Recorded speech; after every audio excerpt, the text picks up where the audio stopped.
اگلا باب کتاب ہے کتاب الشرکہ، شرکت کا باب، شراکت داری، پارٹنرشپ. یہ پارٹنرشپ صرف بزنس کی نہیں بلکہ عام زندگی میں بھی. جب کوئی کام بہت سے لوگ مل کر کریں. کھانے پینے میں بھی پارٹنرشپ ہوتی ہے، یعنی اگر سب لوگ مل بیٹھ کے ایک جگہ پر کھا رہے ہیں تو اس کے بھی کچھ آداب ہیں. فی الطعام، کھانے کے بارے میں، یعنی شرکت کس میں؟ کھانے میں.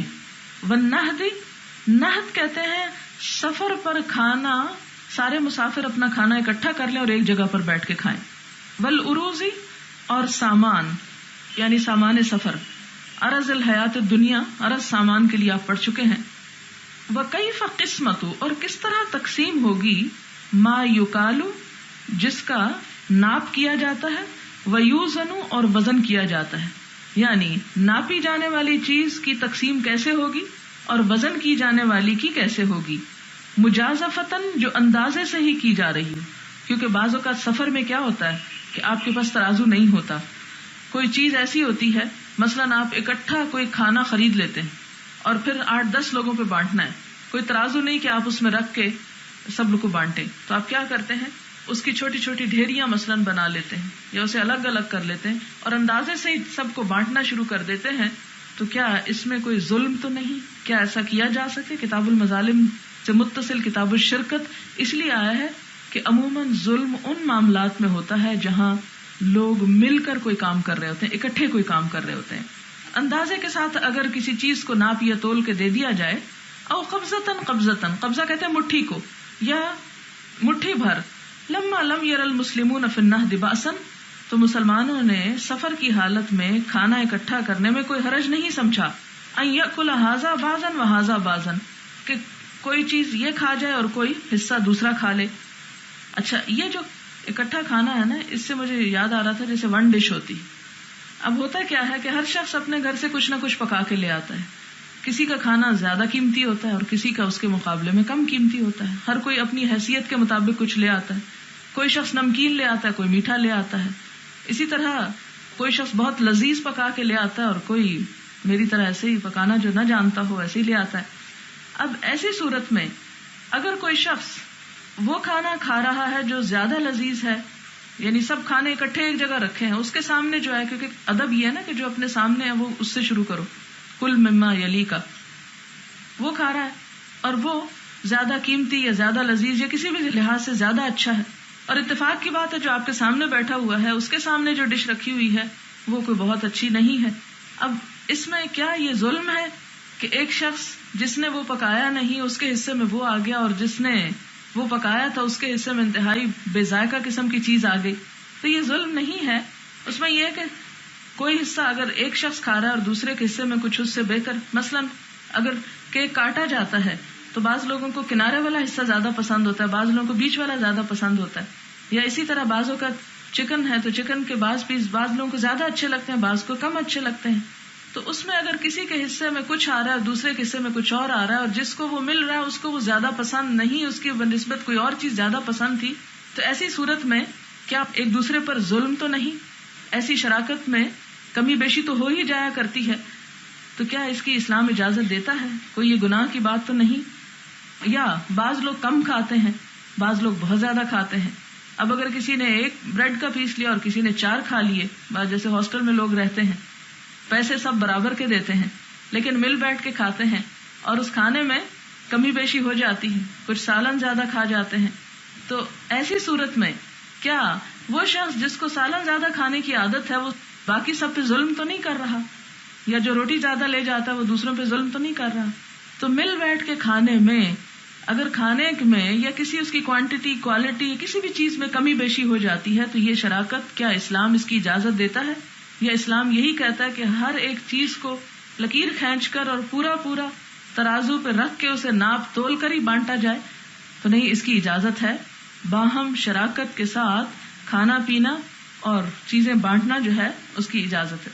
بعض اوقات یہ ہوتا ہے آپ کو کوئی چیز پیش کی جاتی ہے، آپ کے سامنے جو فروٹ آتا ہے وہ انتہائی گلا سڑا یا کھٹا یا کچا یا کوئی اس طرح کا ہو سکتا ہے، یا وہ چیز ہو سکتی ہے جو آپ کو پسند نہیں، لیکن اسلام کا ادب کیا کہ اپنے ہی سامنے سے اٹھاؤ. یہ نہیں کہ سارے کو ہاتھ مار کے اور چن کے اس میں سے اپنے لیے اچھی چیز نکالو اور باقیوں کے لیے جس کو آخر میں ملے اسے گلا سڑا ملے.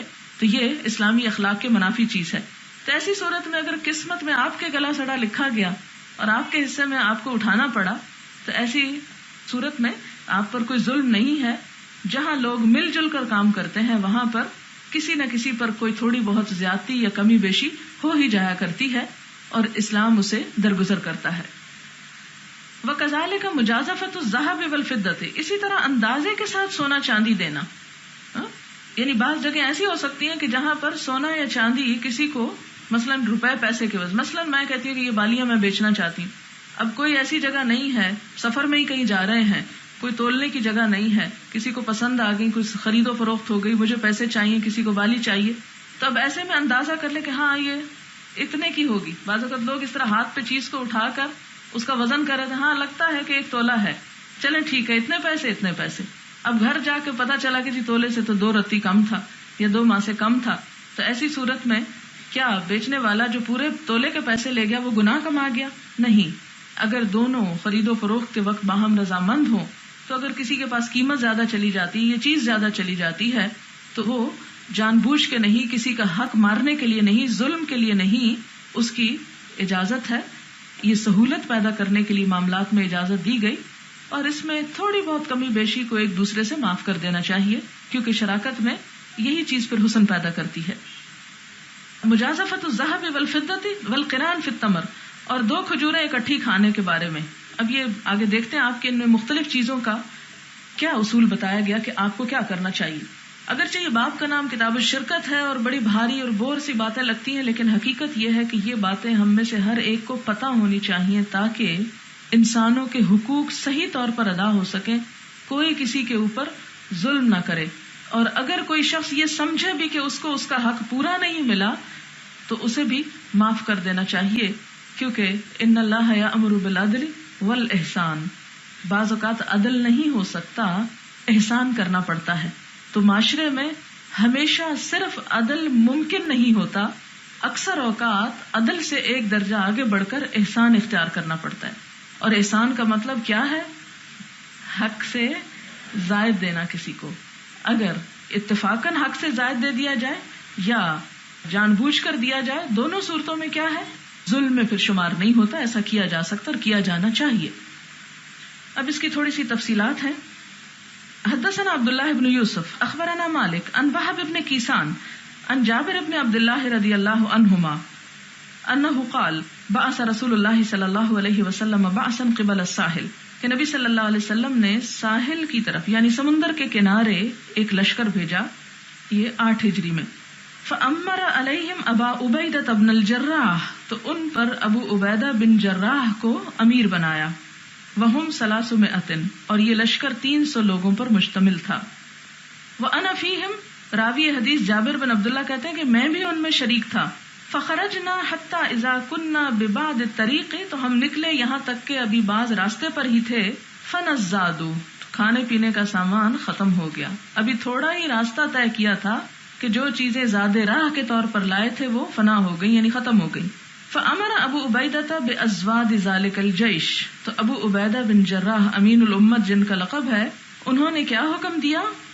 بازواد، سب کے زیادہ راہ جمع کرنے کا، ذالک الجیش، اس لشکر کے، کہ لشکر میں جس کے پاس جو کچھ ہے وہ سب لے آئے. فجمع ذالک کلہ، تو وہ سارے کا سارا جمع کر لیا گیا. فکانا، تو ہو گیا کتنا؟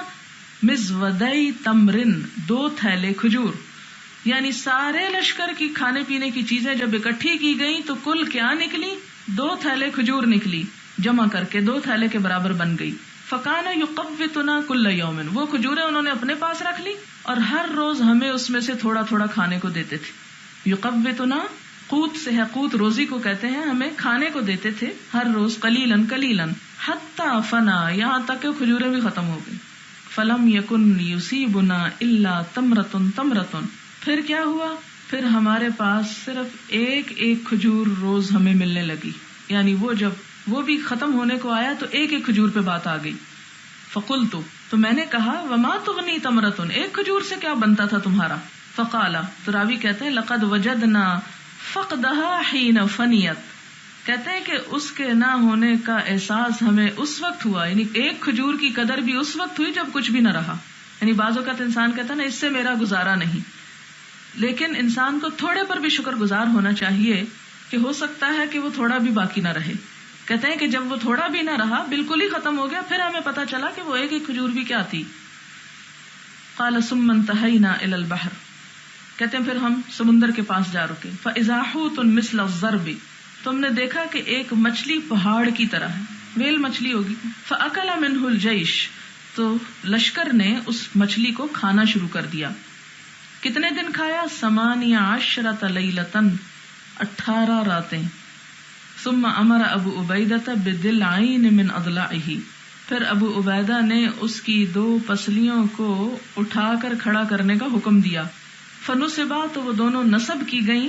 ثم امر براحلۃ، پھر اپنی سواری کو یعنی اونٹ کو حکم دیا. فرحلت، کہ وہ اس کے نیچے سے گزری. ثم مرت تحتہما، پھر وہ ان 2 ہڈیوں کے یعنی پسلیوں کی ہڈی کے نیچے سے پورا اونٹ گزر گیا.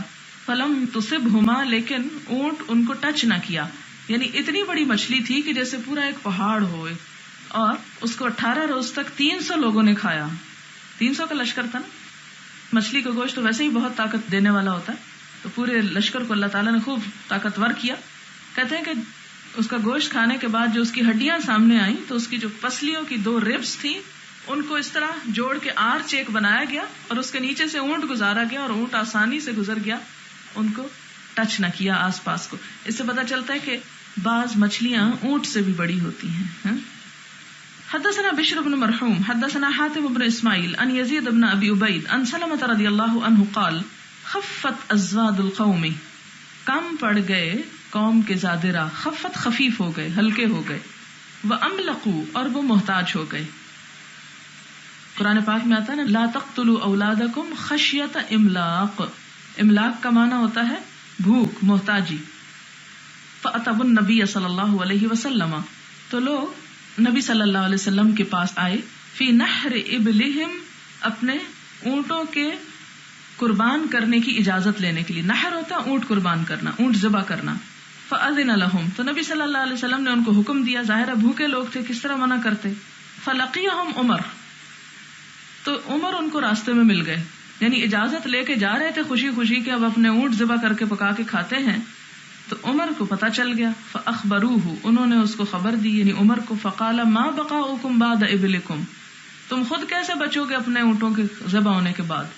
یعنی چل چل کے مر جاؤ گے، اونٹ ذبح کرنے چلے ہو، اونٹ ذبح کر دیا تو خود کیسے بچو گے. ما بقاؤکم، تمہاری بقا کا کیا سبب ہوگا. بعد ابلکم، تمہارے اونٹوں کے بعد. فدخل علی النبی صلی اللہ علیہ وسلم، تو نبی صلی اللہ علیہ وسلم کے پاس گئے. فقال یا رسول اللہ، کہنے لگے اے اللہ کے رسول صلی اللہ علیہ وسلم، ما بقاؤہم بعد ابلہم، ان کے اونٹوں کے بعد ان کے بچنے کا سامان کیسے ہوگا. فقال رسول اللہ صلی اللہ علیہ وسلم، تو نبی صلی اللہ علیہ وسلم نے فرمایا نادی فی الناس، لوگوں میں آواز دو. یأتون بفضل ازوادہم، کہ اونٹ ذبح نہ کریں بلکہ کیا کریں، اپنے زادرہ کا جو بچا ہوا ہے جو کچھ وہ سب اکٹھا کر لیں. یہاں ایک بات بتاتی چلوں کہ حضرت عمر رضی اللہ تعالی عنہ نے بسا اوقات ایسا طریقہ اختیار کیا کہ آپ صلی اللہ علیہ وسلم کی رائے سے اختلاف کیا. نعوذ باللہ یہ کوئی گستاخی نہ تھی، بلکہ ہونا یہ چاہیے کہ جہاں پر بھی انسان دیکھے کہ کوئی شخص ایسا فیصلہ کر رہا ہے جس سے دوسروں کے مفاد کو نقصان ہو سکتا ہے اور وہ اپنی نیک نیتی کے ساتھ کر رہا ہے، تو ایسی صورت میں دوسرے کو اگر اس سے زیادہ بھلی بات معلوم ہو تو اسے مشورہ دینے میں کبھی بھی آر محسوس نہیں کرنی چاہیے. یہ نہیں سوچنا چاہیے کہ دوسرا شخص تو خود اتنا عقل مند ہے اور خود اتنا بڑا ہے اور اتنا پڑھا لکھا ہے اور زیادہ جانتا ہے. حضرت عمر نے یہ نہیں سوچا کہ آپ تو اللہ کے رسول صلی اللہ علیہ وسلم، آپ تو اللہ کے نبی ہیں، میں کون ہوتا ہوں آپ کو مشورہ دینے والا. نہیں، صحابہ کرام کو مشورہ دینے کی اجازت تھی، اور آپ صلی اللہ علیہ وسلم کو بھی حکم تھا وشاورہم فی الامر، کہ صحابہ کرام سے مشورہ کرتے رہیے. تو مشورہ کرنا اور مشورہ قبول کرنا یا باہم مشورے سے کام کرنا جو ہے یہ امت مسلمہ کی ایک خصوصیت ہے، اور اس میں بھلا ہوتا ہے، کیونکہ بعض اوقات ایک شخص کی نگاہ سے وہ دوسرے فائدے کے پہلو اوجھل ہوتے ہیں جو دوسروں کو زیادہ بہتر طور پر نظر آ رہے ہوتے ہیں. تو کسی بھی ایک شخص کو عقل کل ہو کر فیصلہ نہیں کرنا چاہیے، بلکہ وہ کام کرنا چاہیے جس میں سب کا مشورہ شامل ہو اور سب کا بھلا ہو. لہٰذا آپ صلی اللہ علیہ وسلم نے اپنے کیے ہوئے فیصلے کو بدل ڈالا، اسے اپنے انا کا مسئلہ نہیں بنایا. آپ نے فرمایا نادی فی الناس، چلو پھر کوئی اور طریقہ سوچنا ہے لوگوں کو بھوک سے بچانے کا، اور وہ کیا ہے، لوگوں کو آواز دو. اور کیا کہو کہ یأتون بفضل ازوادہم، اپنا زائد توشہ لے آئیں، یعنی جو جو کسی نے کھا لیا وہ تو کھا لیا، پیچھے آیا نا کہ کم پڑ گیا، تھوڑا رہ گیا تھا، تو جو کچھ تھوڑا بچا کھچا جس کے پاس موجود ہے وہ سب اکٹھا کر لیں. سب نے اپنے چیزیں اکٹھی کر لی. فبسط لذلک نطع، تو پھر ایک دسترخوان بچھایا گیا. نطع کہتے ہیں چمڑے کا ٹکڑا، آج کل تو پلاسٹک شیٹ بچھائی جاتی ہے نا، چمڑے کا دسترخوان بچھایا گیا. وجعلوہ علی النطع، اور لوگوں نے اپنے اپنے کھانے یا زاد راہ لا کر اس دسترخوان کے اوپر رکھ دیے. فقام رسول اللہ صلی اللہ علیہ وسلم، جب سارا کھانا اکٹھا ہو گیا تو آپ صلی اللہ علیہ وسلم کھڑے ہو گئے. فدعا، تو آپ نے کیا کیا؟ دعا کی. کس کی؟ برکت کی. وبرک علیہ، اور اس پر برکت کی دعا کی. ثم دعاہم، پھر ان کو بلایا. بأوعیتہم، ان کے تھیلوں کے ساتھ. فاحتس الناس، تو لوگوں نے، احتسا حسی ہوتا ہے چلو، چلو بھر بھر کے، لپ بھر بھر کے لینا شروع کر دیا. حتی فرغوا، یہاں تک کہ وہ فارغ ہو گئے، یعنی ہر ایک نے اپنی ضرورت کے مطابق لے لیا. ثم قال رسول اللہ صلی اللہ علیہ وسلم، پھر آپ صلی اللہ علیہ وسلم نے فرمایا، اشہد ان لا الہ الا اللہ وانی رسول اللہ، کہ میں گواہی دیتا ہوں کہ اللہ کے سوا کوئی الہ نہیں، اور یہ کہ میں اللہ کا رسول ہوں. مراد اس سے یہ کہ چونکہ وہ آپ صلی اللہ علیہ وسلم کے ہاتھوں ایک طرح سے معجزہ ہوا اور آپ کی نبوت کا ایک ثبوت تھا، جس کی تاکید کے طور پر آپ نے جملے سے بھی یا بول کر بھی اس بات کو دہرا دیا. یعنی ایسے موقعوں پر عموماً شرک کا بھی احتمال ہوتا ہے. جب کسی بھی بزرگ کے ہاتھ سے کوئی کرامت ظاہر ہوتی یا کسی نبی کے ہاتھ سے کوئی معجزہ ظاہر ہوتا تو اس وقت اس بات کا احتمال ہوتا ہے کہ دوسرے لوگ اس کو خدا کے درجے پر سمجھ لیں. اس لیے آپ نے فوراً اس کے بعد کیا فرمایا؟ اشہد اللہ الہ الا اللہ، کہ الہ اور معبود تو اللہ ہی ہے. اس وقت میرے ہاتھوں جو کھانے میں برکت پیدا ہوئی تو یہ اس وجہ سے ہے کہ انی رسول اللہ، میں اللہ کا رسول ہوں اور اللہ تعالیٰ نے مجھے یہ صلاحیت بخشی ہے. اصل دین اللہ ہی کی ہے، یعنی شرک کی کوئی گنجائش نہیں.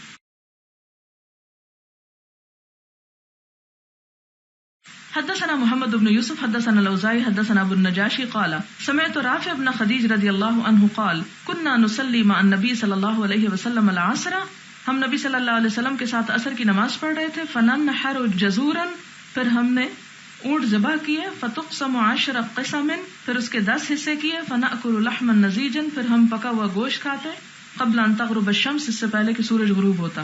یعنی کہ ہوتا یہ تھا کہ نبی صلی اللہ علیہ وسلم کے ساتھ عصر کی نماز پڑھ کر اونٹ ذبح کرتے، پھر اونٹ کو 10 حصوں میں تقسیم کر دیتے اور پھر اس کو 10 جگہوں پہ الگ الگ پکایا جاتا، پھر سب مل کر اس کو کھا لیتے اور یہ غروب ہونے سے پہلے ہی ہو جاتا تھا. اس سے 2 باتیں پتہ چلتی. ایک بات تو یہ پتہ چلتی ہے کہ عصر اور مغرب کے درمیان ایک بڑا وقت ہوتا تھا. عصر اول وقت میں پڑھ لیتے تھے اور اس میں کتنا وقت تھا کہ اونٹ ذبح بھی ہوتا، اس کے تقسیم بھی ہوتا 10 حصوں میں، پھر اس کے ٹکڑے بنائے جاتے اتنے کہ وہ پکانے کے قابل ہے، پھر اسے پکایا جاتا اور وہ گل جاتا. کیا کہا؟ لحمن نزیجن، گلا ہوا گوشت ہوتا تھا. اور مغرب ہونے تک وہ کھا بھی لیتے تھے. جس سے اندازہ کریں کہ کم از کم 2-3 گھنٹے تو بیچ میں آتے ہی ہوں گے، جتنے بھی وہ ماہر ہوں. تو اس سے پتہ چلتا ہے کہ اس وقت میں عصر کا وقت شروع ہو جاتا ہے. دوسری بات یہ پتہ چلتی کہ آپ صلی اللہ علیہ وسلم جو 10 حصوں میں اونٹ کو تقسیم کرتے، تو اس سے آگے بھی آپ پڑھیں گے کہ اونٹ کی قربانی میں 10 لوگ شریک ہو سکتے ہیں. یعنی 10 لوگ مل کر اگر ایک اونٹ کریں تو 10 بکریوں کے برابر ایک اونٹ قرار دیا جاتا ہے. اچھا، پھر یہ تیسری بات یہ پتہ چلتی ہے کہ اس میں بھی شراکت کی بات آتی ہے جو اس باب سے مماثلت رکھتی ہے. کہ جیسے آپ عید الاضحیٰ کے موقع پر قربانیاں کرتے ہیں، گائے ذبح کرتے ہیں یا اونٹ ذبح کرتے ہیں، تو اب یہ تو پاسبل نہیں کہ ہر شخص کو بالکل برابر کا گوشت مل جائے. اس وقت بھی کوئی ترازو لے کے لوگ نہیں تولتے، بلکہ کیا کرتے ہیں؟ اندازے سے دیتے ہیں. پھر اسی طرح ہوتا ہے کہ جانور کے بعض حصوں کا گوشت بعض لوگوں کو زیادہ پسند ہوتا ہے اور بعض کو دوسرے حصے کا زیادہ پسند ہوتا ہے. تو اب یہ ضروری نہیں کہ ہر ایک کو وہی ملے جو اس کی پسند کا ہو سکتا ہے سب کی پسند ایک ہی حصے پر ہو. تو یہ ممکن نہیں ہوتا. اس کے باوجود تقسیم کا عمل جو ہے وہ درست ہے، اس سے کسی پر ظلم مقصود نہیں ہوتا، بلکہ اس کا جواز شریعت میں ہمیں ملتا ہے.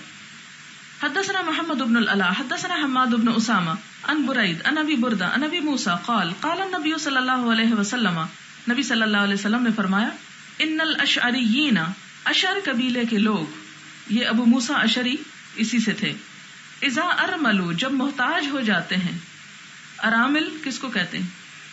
بیوہ عورت کو بھی، کیونکہ وہ بھی محتاج ہو جاتی ہے. اذا ارملو، جب وہ محتاج ہو جاتے ہیں، یعنی کھانے پینے کا سامان ان کا کم ہو جاتا ہے، فی الغزو، کسی جنگ میں، لڑائی جب ہوتی ہے، او قلت طعام عیالہم، یا ان کے گھر والوں کا، بال بچوں کا، اہل و عیال کا طعام، کھانا کم پڑ جاتا ہے، بالمدینتی، مدینہ میں، یعنی گھر سے باہر ہوتے ہیں سفر میں. فی الغزو کہہ کے کیا فرمایا کہ سفر میں جب ہوتے ہیں، اور بالمدینتی کہہ کے کیا فرمایا کہ جب وہ گھر پر ہی ہوتے ہیں. جمعوا ما کان عندہم، ان کی عادت یہ ہے کہ وہ سارے لوگ اپنا اپنا کھانا ایک جگہ اکٹھا کر لیتے ہیں، فی ثوب واحد، ایک کپڑے میں، ثم اقتسموہ بینہم، پھر اس کو دوبارہ آپس میں سب برابر تقسیم کر لیتے ہیں، بینہم فی اناء واحد، ایک برتن میں، بالسویۃ، برابری کے ساتھ. فہم منی وانا منہم، ایسے کرنے والے جو ہیں وہ مجھے بڑے عزیز ہیں، میں ان میں سے ہوں، وہ مجھ میں سے ہیں. اس میں ایک بہت کام کی بات پتہ چلتی ہے. عموماً آپ دیکھیں کہ ہمارے ہاں اجتماعی زندگی آہستہ آہستہ ختم ہوتی جا رہی ہے، انڈیویجولزم کی طرف ہم بڑھ رہے ہیں، اور اس میں آپ دیکھیں کہ وسائل کا استعمال زیادہ ہوتا ہے، اور جس کے نتیجے میں بعض اوقات بے برکتی بھی ہوتی ہے. اکٹھا مل بیٹھ کر کھانے میں برکت ہوتی، اور بعض اوقات آپ نے دیکھا ہوگا کہ بہت سارے لوگ تھوڑے سے کھانے پر ہوتے ہیں اور سب کا پیٹ بھر جاتا ہے اور کھانا بھی بچ رہتا ہے. اور بعض اوقات گھر میں ایک دو اکیلے اکیلے کھا رہے ہوتے ہیں، لیکن وہ بھی کھا کر سیٹسفیکشن نہیں ہوتی. ایک تو اکٹھا کھانے کی برکت یہاں بتائی جا رہی. دوسرا یہ کہ صرف ایک خاندان نہیں بلکہ پوری برادری یا قبیلے کے لوگوں کو اکٹھا بیٹھ کر کھانے کی بات بھی یہاں کی گئی ہے. ظاہر ہے کہ اکٹھا بیٹھ کر کھانے سے باہم محبت بھی پیدا ہوتی ہے، تعلقات میں اضافہ ہوتا ہے. پھر یہاں پر ایک اور بات یہ پتہ چلتی ہے کہ آپ صلی اللہ علیہ وسلم نے ایسی شراکت کو پسند کیا اور اتنے خوبصورت الفاظ ان کے حق میں استعمال فرمائے، فہم منی وانا منہم، کہ وہ مجھ سے ہیں اور میں ان سے ہوں، یعنی مجھے وہ بہت عزیز ہیں. یہ محبت کے اظہار کا ایک جملہ ہوتا ہے، ہم منی وانا منہم. پھر اسی طرح یہ ہے کہ جب سب لوگ اپنا اپنا کھانا لاتے ہیں تو ضروری نہیں کہ ہر ایک جو لا رہا ہے وہ بالکل برابر کا لا رہا ہے. مثلا اگر سب لوگ گندم لا رہے ہیں اپنے گھر سے، جو کسی کے پاس بچی، ہو سکتا ہے کسی کے پاس 1 کلو، کسی کے پاس 1.5 کلو، کسی کے پاس آدھا کلو، تو آپ صلی اللہ علیہ وسلم کیا کرتے، سب کو اکٹھا ملا لیتے تھے، اور پھر ہر ایک کو یہ نہیں دیتے اچھا تم کتنا لائے تھے تو اتنا میں تمہیں واپس دے رہا ہوں، نہیں، ہر ایک کو برابر تقسیم کر دیتے. گویا اس طرح جسے کہا جاتا ہے کہ مسلمان ایک جسم کی طرح ہے، اگر ایک حصے میں تکلیف ہوتی تو باقی جسم اس کے ساتھ بخار اور درد میں جاگتا ہے، اس درد کو محسوس کرتا ہے. تو اس صورت میں کیا ہوتا ہے کہ جب وہ سب ایک جگہ اکٹھا کر لیتے ہیں تو گویا سب ایک دوسرے کے کام آ رہے ہوتے ہیں، اور سب ایک دوسرے کا دکھ درد محسوس کرتے ہیں، سب ایک دوسرے کے ساتھ آپس میں ہمدردی کر رہے ہوتے ہیں. تو اس ہمدردی کے نتیجے میں جہاں دوسروں کا بھلا ہوتا ہے وہاں اپنا بھی ہوتا ہے، اور بعض اوقات انسان دینے کی پوزیشن میں ہوتا ہے اور بعض اوقات حالات اس کو لینے کی پوزیشن میں لے آتے ہیں. کبھی دے کر انسان یہ نہ سمجھے کہ میرے حق میں ظلم ہو گیا اور مجھ سے چھن گئی چیز اور دوسرے کو زیادہ مل گئی، نہیں، وہ اس بات سے بھی ڈرے کہ ہو سکتا ہے کسی دن وہ دوسری جگہ پر کھڑا ہو. تو اس سے کیا پتہ چلتا ہے کہ گھر میں بھی یہ کام کیا جا سکتا ہے اور سفر میں بھی کیا جا سکتا ہے. مثلاً آپ دیکھیں کہ بعض اوقات آپ ٹرپ پر جاتے ہیں تو کیا ہوتا ہے، سب اپنا اپنا کھانا یا اپنی اپنی چیز لے کے جا رہے ہوتے ہیں اور اکیلے اکیلے بیٹھ کے کھا رہے ہوتے ہیں، اور ہر شخص ایک ہی چیز کھا رہا ہوتا ہے، اپنی ایک یا 2 کھا رہے تھے. لیکن جب سب کے ساتھ یا کم از کم اپنے گروپ کے ساتھ ایک شیئر کر لیتے ہیں تو اس میں آپ نے دیکھا ہوگا کہ اس کا لطف بھی بڑھ جاتا ہے اور انسان کو نفسیاتی طور پر ایک سیٹسفیکشن ہوتی ہے. جب وہ سب کے ساتھ مل کر کھا رہا ہوتا ہے، اکیلے جب بیٹھ کر کھا رہا ہوتا ہے تو اس کو سوائے اپنا پیٹ بھرنے کے اور کسی چیز کی طرف توجہ نہیں ہوتی، لہٰذا وہ صرف اس مادی چیز پر ڈپینڈ کر رہا ہوتا ہے. جبکہ سب کے ساتھ مل بیٹھ کر کھانے سے ایک نفسیاتی سیٹسفیکشن ہوتی. بالکل اسی طرح جیسے بچے کو ماں اپنے سینے سے دودھ پلائے تو اس کا اثر اور ہوتا ہے، اور فیڈر دے کے اکیلا لٹا دے تو اس کا اثر اور ہوتا ہے. آپ نے دیکھا ہوگا کہ چھوٹے بچے جو ماں کا دودھ پیتے ہیں، ماں کا دودھ اگرچہ مقدار میں تھوڑا ہوتا ہے لیکن وہ بھی بچے کے لیے اس کا پیٹ بھر دیتا ہے، سیٹسفیکشن ہوتی ہے اس کو، اور ان بچوں کی صحت بھی اچھی ہوتی ہے، نفسیاتی اعتبار سے بھی مضبوط ہوتے ہیں. اس کے مقابلے میں وہ بچے جو فیڈر کا دودھ پیتے ہیں تو آپ نے دیکھا ہوگا کہ وہ بعض اوقات ضرورت سے زیادہ پی جاتے ہیں، اس کا سوراخ بڑا ہے تو کھینچے چلے جاتے ہیں، ان کو کوئی تسلی نہیں ہوتی، صرف پیٹ بھر رہے ہوتے ہیں. اور پھر اس سے کیا ہوتا ہے کہ ان کے پیٹ بھی زیادہ لوز ہوتے ہیں، کیونکہ اندازہ نہیں ہوتا ماں کے اندر تو اللہ تعالیٰ نے ایک ایسا آٹومیٹک سسٹم رکھ دیا ہے کہ بچے کے سک کرنے سے وہ دودھ کی پروڈکشن بڑھتی ہے، بچے کی سیٹسفیکشن سے دودھ کا فلو کم یا زیادہ ہو جاتا ہے، اور ایک آٹومیٹک سسٹم ہے جو دونوں کے درمیان ہے کہ دونوں کے لیے باعث تسکین ہوتا ہے. لیکن بوتل کے اندر کیا احساس اور جذبات کہ وہ بچے کی ضرورت محسوس کر سکے، اور بچے کے اندر پھر اس بوتل سے کیا اٹیچمنٹ ہوتی ہے. بےچارے 6-6 سال تک بوتل پکڑے رکھتے ہیں، اس کو نہیں چھوڑتے. لیکن یہ چیز جو ہے انسان کی نفسیات، اس کی تربیت کے اوپر بھی بہرحال اثر انداز ہوتی. اسی طرح بڑے ہو کر کھانے پینے کا جہاں تک معاملہ ہے، اگر کوئی شخص اکیلے بیٹھ کر کھا رہا ہے تو وہ صرف کھا رہا ہے اور اپنا پیٹ صرف اس چیز سے بھر رہا ہے جو اس کے سامنے. لیکن جب انسان اپنے عزیزوں کے ساتھ، دوستوں کے ساتھ بیٹھ کر کھاتا ہے تو آپ نے دیکھا ہوگا کہ قدرتی طور پر کھانے کی طلب کم ہو جاتی ہے، لازمی طور پر کھانے کی طلب کم ہو جاتی، اور انسان کی سیٹسفیکشن صرف اس مادی چیز سے نہیں ہوتی بلکہ اس روحانی اور نفسیاتی اثر سے بھی ہوتی ہے جو ایک ماحول اور اس سے انسان کو حاصل ہوتا ہے. اسی طرح وائس ورسا، بعض اوقات اکیلے انسان کھانے کو اس کا دل ہی نہیں چاہتا، وہ کھانے لگتا ہے چھوڑ دیتا ہے، اس کا دل نہیں مانتا کھانے کو. لیکن ہوتا کیا ہے جب 2 یا 3 لوگ مل کے بیٹھ کے کھانے لگتے ہیں تو جس کے کھانے کی طلب نہیں بھی ہوتی تو بعض اوقات اس کے اندر بھی بھوک پیدا ہو جاتی، اور دوسروں کے ساتھ مل بیٹھ کے جب وہ کھاتا ہے تو وہ بھی کچھ نہ کچھ کھا لیتا ہے. اس طرح آپ نے دیکھا ہوگا کہ بچوں کے سامنے اگر آپ الگ کھانا رکھ دیں تو وہ کچھ کھاتے ہیں کچھ نہیں اور چھوڑ دیتے ہیں، لیکن جب آپ خود کھا رہے ہیں اور ساتھ ان کو کھانے میں شریک کریں تو وہ بہتر طور پر کھانا کھا سکتے ہیں. تو یہ ایسی نفسیاتی حربے ہیں اور نفسیاتی علاج ہیں جو انسان کی تربیت اور جذباتی سیٹسفیکشن کے لیے اسلام نے رکھے ہیں. لیکن ہم نے ان ساری چیزوں کو چھوڑ کر صرف خود غرضی کی راہیں اختیار کر لی اور صرف اپنا پیٹ بھرنے کی فکر کرتے ہیں کہ اگر کسی کو شریک کر لیا تو کیا پتا وہ زیادہ کھا جائے، تو بہتر اکیلا ہی کھاؤں تاکہ سارا خود کھا سکوں، اور پھر کئی بیماریوں کا سبب بناؤں اس کو. کیونکہ ہوتا کیا کہ اکیلا انسان بیٹھا کچھ تفکرات میں، کچھ پریشانیوں میں گھرا ہوتا ہے، کوئی ادھر کی بات سوچ رہا ہوتا ہے، کوئی ادھر کی بات ہے. جب کسی کے ساتھ بیٹھ کے کھا رہا ہوتا ہے تو اگر ساتھی اچھا ہے، بیٹھ کے وہ کھانے کے وقت آپ کو پریشان کن باتیں نہیں سناتا دن بھر کی، تو اس صورت میں کیا ہوتا ہے کہ انسان کے لیے وہی کھانا صحت کا پیغام بنتا ہے، خواہ وہ روکھی سوکھی کیوں نہ کھا رہا ہو، وہی پر لطف ہو جاتا ہے. پھر اسی طرح یہ ہے کہ سب سے بڑی بات یہ کہ یہ باتیں تو بعد کی ہے نا، ایسے ہی انسان بیٹھ کے عقل کے اندازے کرتا رہتا ہے کہ اس کا یہ فائدہ اور یہ نقصان اور یہ حکمت اور وہ حکمت، وہ تو تلاش کرنی چاہیے، انسان کو غور و فکر کرنا چاہیے. لیکن ان سب باتوں کو ایک طرف رکھ کے اگر ہم صرف یہ کام سنت رسول صلی اللہ علیہ وسلم کی پیروی میں کریں تو اس کا اجر بھی پائیں اور دنیا میں بھی پر لطف اور پر اطمینان زندگی بسر کریں. حضرت ابراہیم کی بات ابھی میں کرنے لگی تھی کہ حضرت ابراہیم علیہ السلام تنہا کھانا کھایا ہی نہیں کرتے تھے. اللہ کے دوست تھے، تنہا کھانا نہیں کھاتے، جب کھانے لگتے تو کسی نہ کسی کو بلا لیا کرتے تھے، مہمان کا انتظار کیا کرتے تھے. اور وہ ان کے مہمانوں کا ذکر تو اللہ تعالیٰ قرآن پاک میں اتنی دفعہ کرتے ہیں کہ انسان سوچتا ہے کہ جہاں ابراہیم علیہ السلام کی بات آتی وہاں کہ وہ مہمان اس کے پاس آئے اور وہ ان کے لیے تلا ہوا یا بھنا ہوا بچڑا لے کر آ گیا. تو اللہ تعالیٰ کو ان کی یہ صفت، یہ خوبی جو تھی وہ بڑی پسند تھی، جس کا بار بار قرآن پاک میں ذکر کیا. حالانکہ بچڑے کے تلے ہونے سے یا نہ ہونے سے یا لانے یا نہ لانے، اگر یہ حصہ اگر اللہ تعالیٰ امٹ بھی بیچ میں سے کر دیتے تو کر دیتے، اس سے ہمارے لیے دین کا کوئی بہت بڑا حکم تو ثابت نہیں ہوتا، سوائے اس کے کہ ہمیں ایک اخلاقی تربیت دی گئی اس آیت کے ذریعے. ادروائز تو اس سے کوئی حلال حرام کی بات تو نہیں پتہ چلتی. لیکن آپ دیکھتے ہیں نا کہ آپ کو جب کسی کی کوئی بات اچھی لگتی ہے تو آپ مختلف جگہوں پر اس کا ذکر کرتے ہیں، فلاں کی یہ بات. تو اسی طرح اللہ تعالیٰ کو حضرت ابراہیم علیہ السلام کی یہ بات اچھی لگتی ہے اور اس کا بار بار تذکرہ کرتے ہیں. تو اگر آپ بھی یہ بات کریں تو انشاءاللہ آپ کی بات بھی اللہ تعالیٰ کو اچھی لگے گی. جیسے پیچھے کہا نا فشکر اللہ لہ. باب ما کان من خلیتین فانہما یتراجعان بینہما بالسویۃ فی الصدقۃ. اب یہ پیچھے کی باتیں تو اخلاقی شرکت کے بارے میں تھی. اب یہاں کیا ہے کہ اگر 2 لوگ سانجھے کا کاروبار کر رہے ہیں اور اس میں سے ایک نے دوسرے کے حصے کی بھی زکوٰۃ ادا کر دی تو بعد میں کیا کرے، وہ اس سے وصول کر سکتا ہے. مثلا جیسے پیچھے کتاب الزکوٰۃ میں آپ بھیڑ بکریوں کی بات آپ نے پڑھی کہ اگر 2 لوگوں کا مال اکٹھا ہے تو اکٹھا کر کے زکوٰۃ نہیں دی جائے گی بلکہ ہر ایک کے الگ الگ ہوگی. اب مثلا اگر ایک کی 100 بکریاں اور دوسرے کی 200 بکریاں ہیں، جب زکوٰۃ کلیکٹر آیا اس وقت صرف ایک شخص موجود تھا اور دوسرا وہاں تھا نہیں، تو وہ کیا کر سکتا ہے، دوسرے کی طرف سے بھی پیمنٹ کر سکتا ہے، اس کی طرف سے بھی زکوٰۃ ادا کر سکتا ہے. پھر جب دوسرا شریک آئے گا تو اس کو وہ بتا سکتا ہے اور وہ اس سے اپنا حق وصول کر سکتا ہے. اس میں کوئی عیب نہیں، کوئی گناہ کی بات نہیں، ایسا کیا جا سکتا ہے.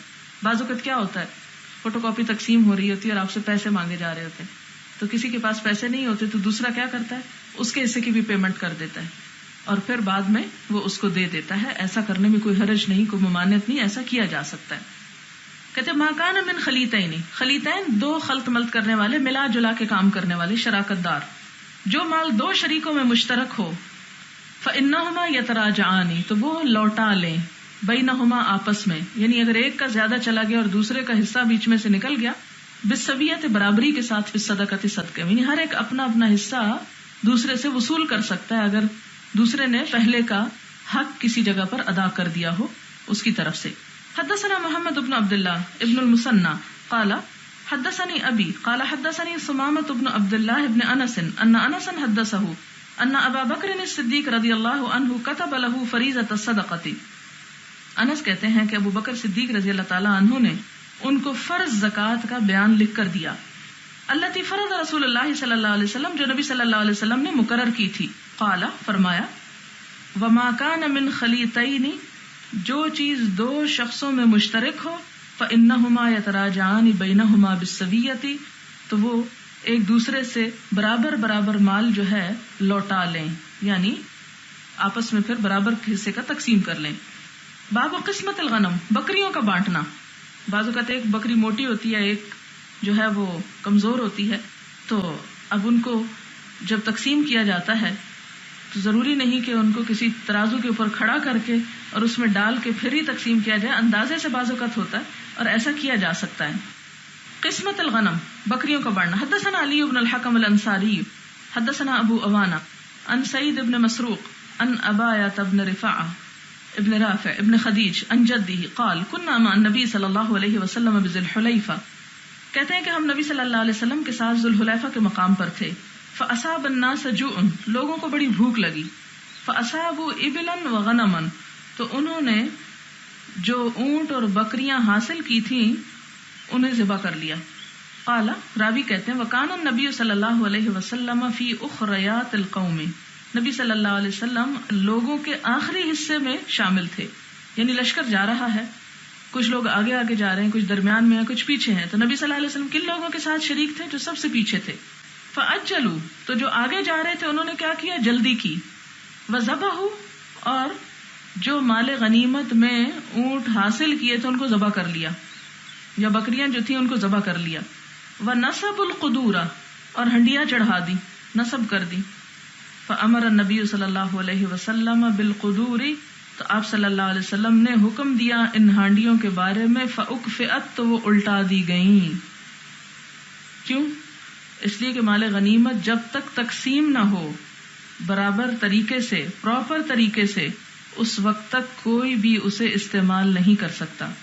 آپ کو یاد ہوگا سورۃ انفال, سورۃ انفال میں کیا پڑھا تھا کہ یسألونک عن الانفال, لوگ آپ سے انفال کے بارے میں پوچھتے ہیں, تو جواب دے کہ انفال اللہ اور اس کے رسول کے, یعنی ان کی تقسیم کا حق انہی کو ہے.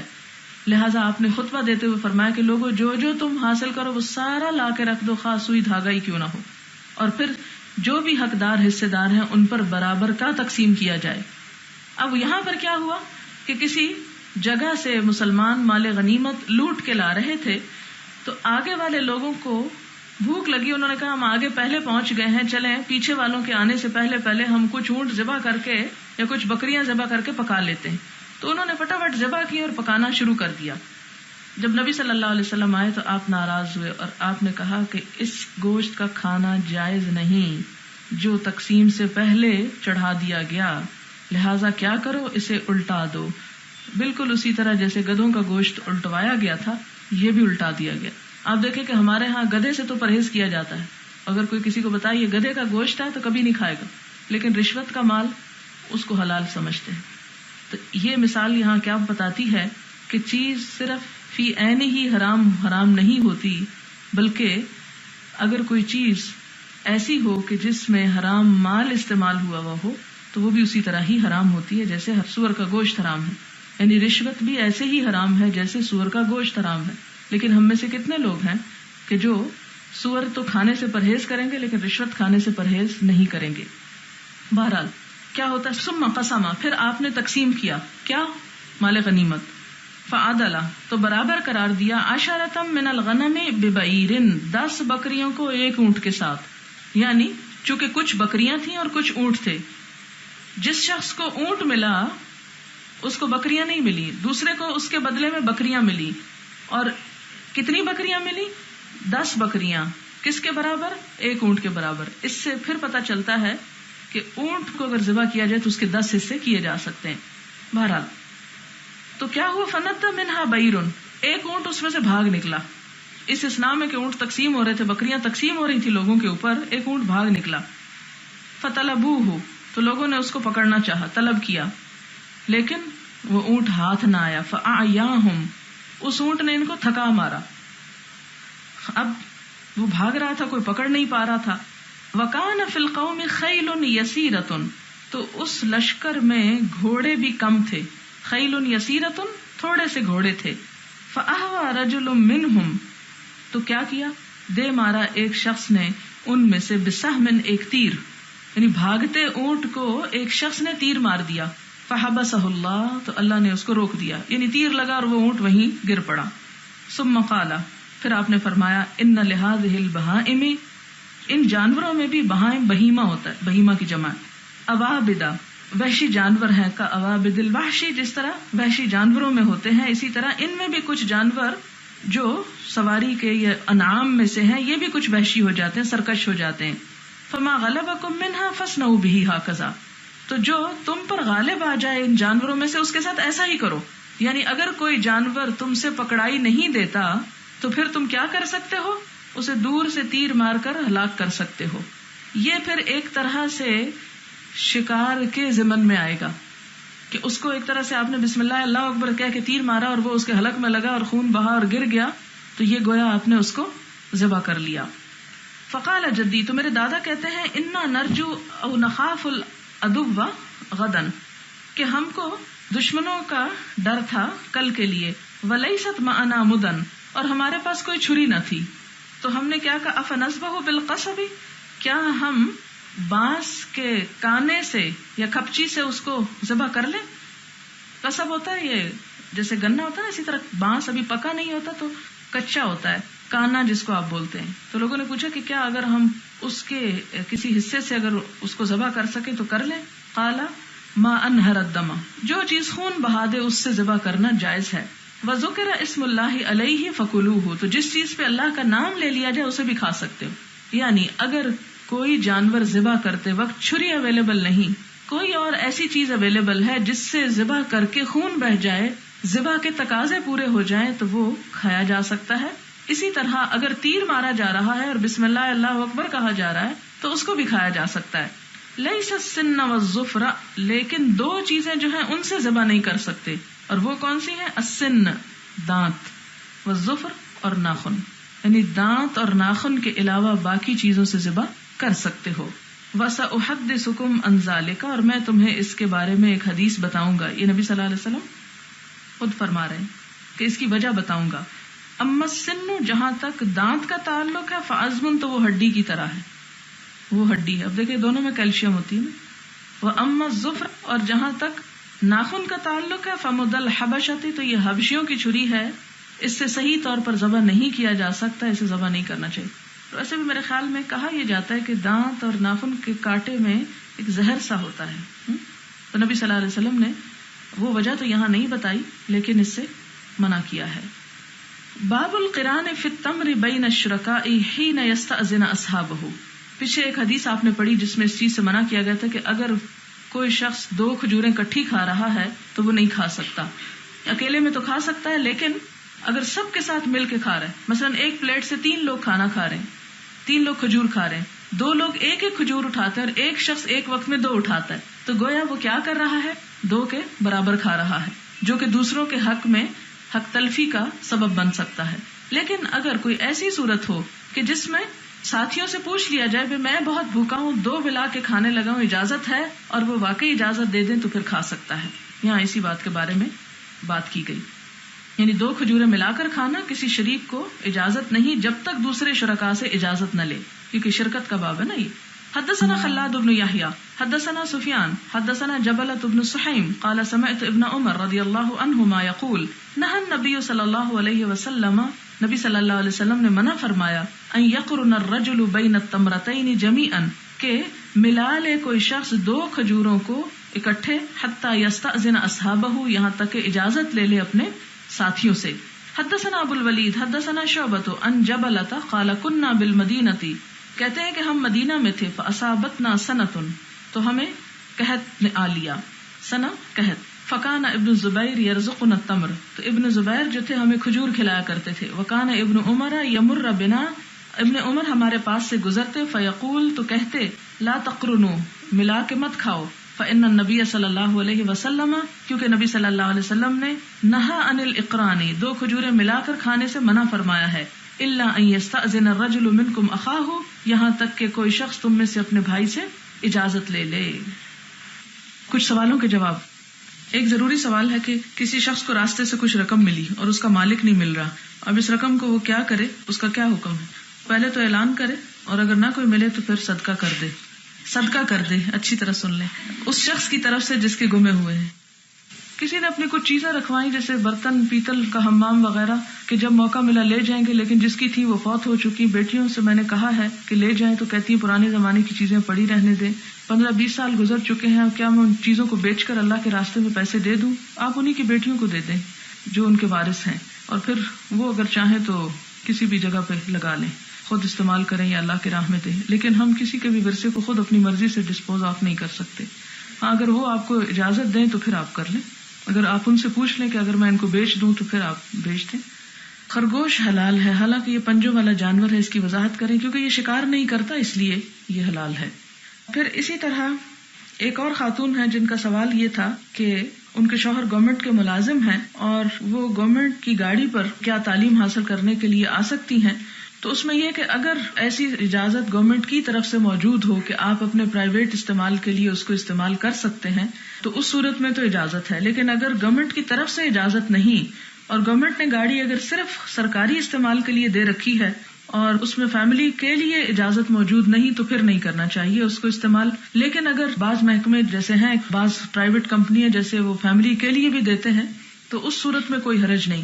بعض اوقات یہ ہوتا ہے کہ گورنمنٹ کی گاڑی ہوتی ہے لیکن اسے ہائر کروایا جا سکتا ہے، کمپیٹنٹ اتھارٹی سے اس کا اپروول لیا جا سکتا ہے. تو اگر وہ آپ کو اجازت دے دیں اور اس پہ یہ ہوتا ہے کہ پر مائل کچھ پے کرنا ہوتا ہے یا بعض اوقات پیٹرول کی کوئی لمٹ اس کے لیے الاؤڈ ہوتی ہے، تو اس میں اگر تو ایک سرٹن لمٹ تک اجازت ہے کہ اتنے مائل تک آپ کو لے جانے کی اجازت ہے تو پھر آپ لے جا سکتے ہیں. اور اگر کسی سرٹن لمٹ پیٹرول کی لمٹ ہے تو اس پہ بھی آپ لے جا سکتے ہیں، لیکن اس لمٹ سے آگے نہیں. اگر اس لمٹ سے زیادہ آپ استعمال کرنا چاہتے ہیں تو پھر اس کے لیے آپ کو پے کرنا پڑے گا، اور وہ بھی ان کے جو قانون اور قاعدے ہیں، کیونکہ ہر محکمے کے مختلف ہیں.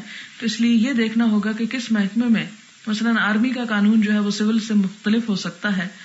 اب یہ ہر شخص خود سمجھ سکتا ہے کہ اس کو گورنمنٹ کی گاڑی کس حد تک کہاں تک لے جانے کی اجازت ہے اور کس کس مقصد کے لیے لے جانے کی اجازت ہے. لہٰذا وہ اپنے حدود کو اپنے محکمے کے ساتھ طے کریں، اور اگر اجازت مانگنے پر اجازت مل سکے تو اجازت لے لیں، کیونکہ اگر ایسی سہولت وہ دے سکتے ہیں تو اس سہولت کے استعمال کرنے میں حرج نہیں. لیکن اگر ممانعت ہو تو پھر نہ کی جائے. روات الحدیث نے بر صغیر میں حدیث سے متعلق بہت کام کیا، لیکن ان کی شہرت عرب کے علاقوں تک نہیں پہنچی. اس کی کیا وجہ ہے؟ آپ کا مطلب کیا ہے؟ عرب علاقوں سے کیا مراد ہے؟ عوام یا علماء؟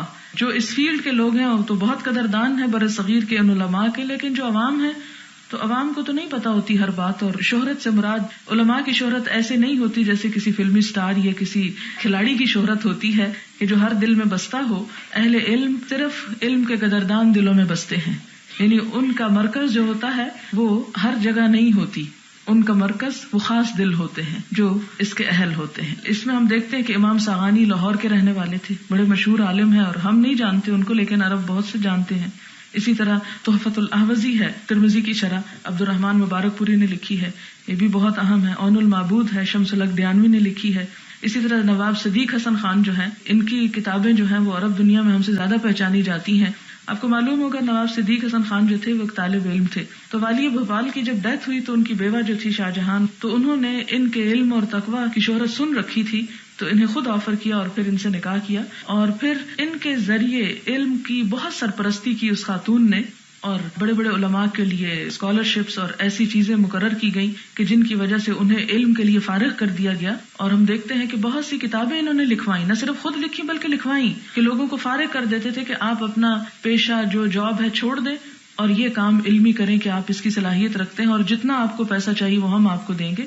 تو اس طرح ایک ایسی خاتون کے جس کے پاس بہت مال تھا اور بہت دنیا کا جاہ تھا، جب اس نے ایک عام سے طالب علم کے ساتھ شادی کر کے علم کو فروغ دیا تو اس سے مسلمانوں کو بہت فائدہ پہنچا اور ان کی شہرت دور دور تک ہے. اور بہترین کتابیں انہوں نے خود بھی لکھی ہیں. حالانکہ یہ خود نواب نہیں تھے، بیوی نواب تھی، لیکن اس سے پھر یہ نواب بنے. اور اس میں حرج کی بات کوئی نہیں ہے کہ اگر کوئی بیوی کی وجہ سے مشہور ہو جائے.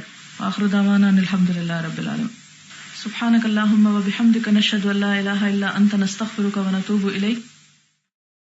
نحمده ونصلی علی رسولہ الکریم. اما بعد فاعوذ باللہ من الشیطان الرجیم. بسم اللہ الرحمن الرحیم.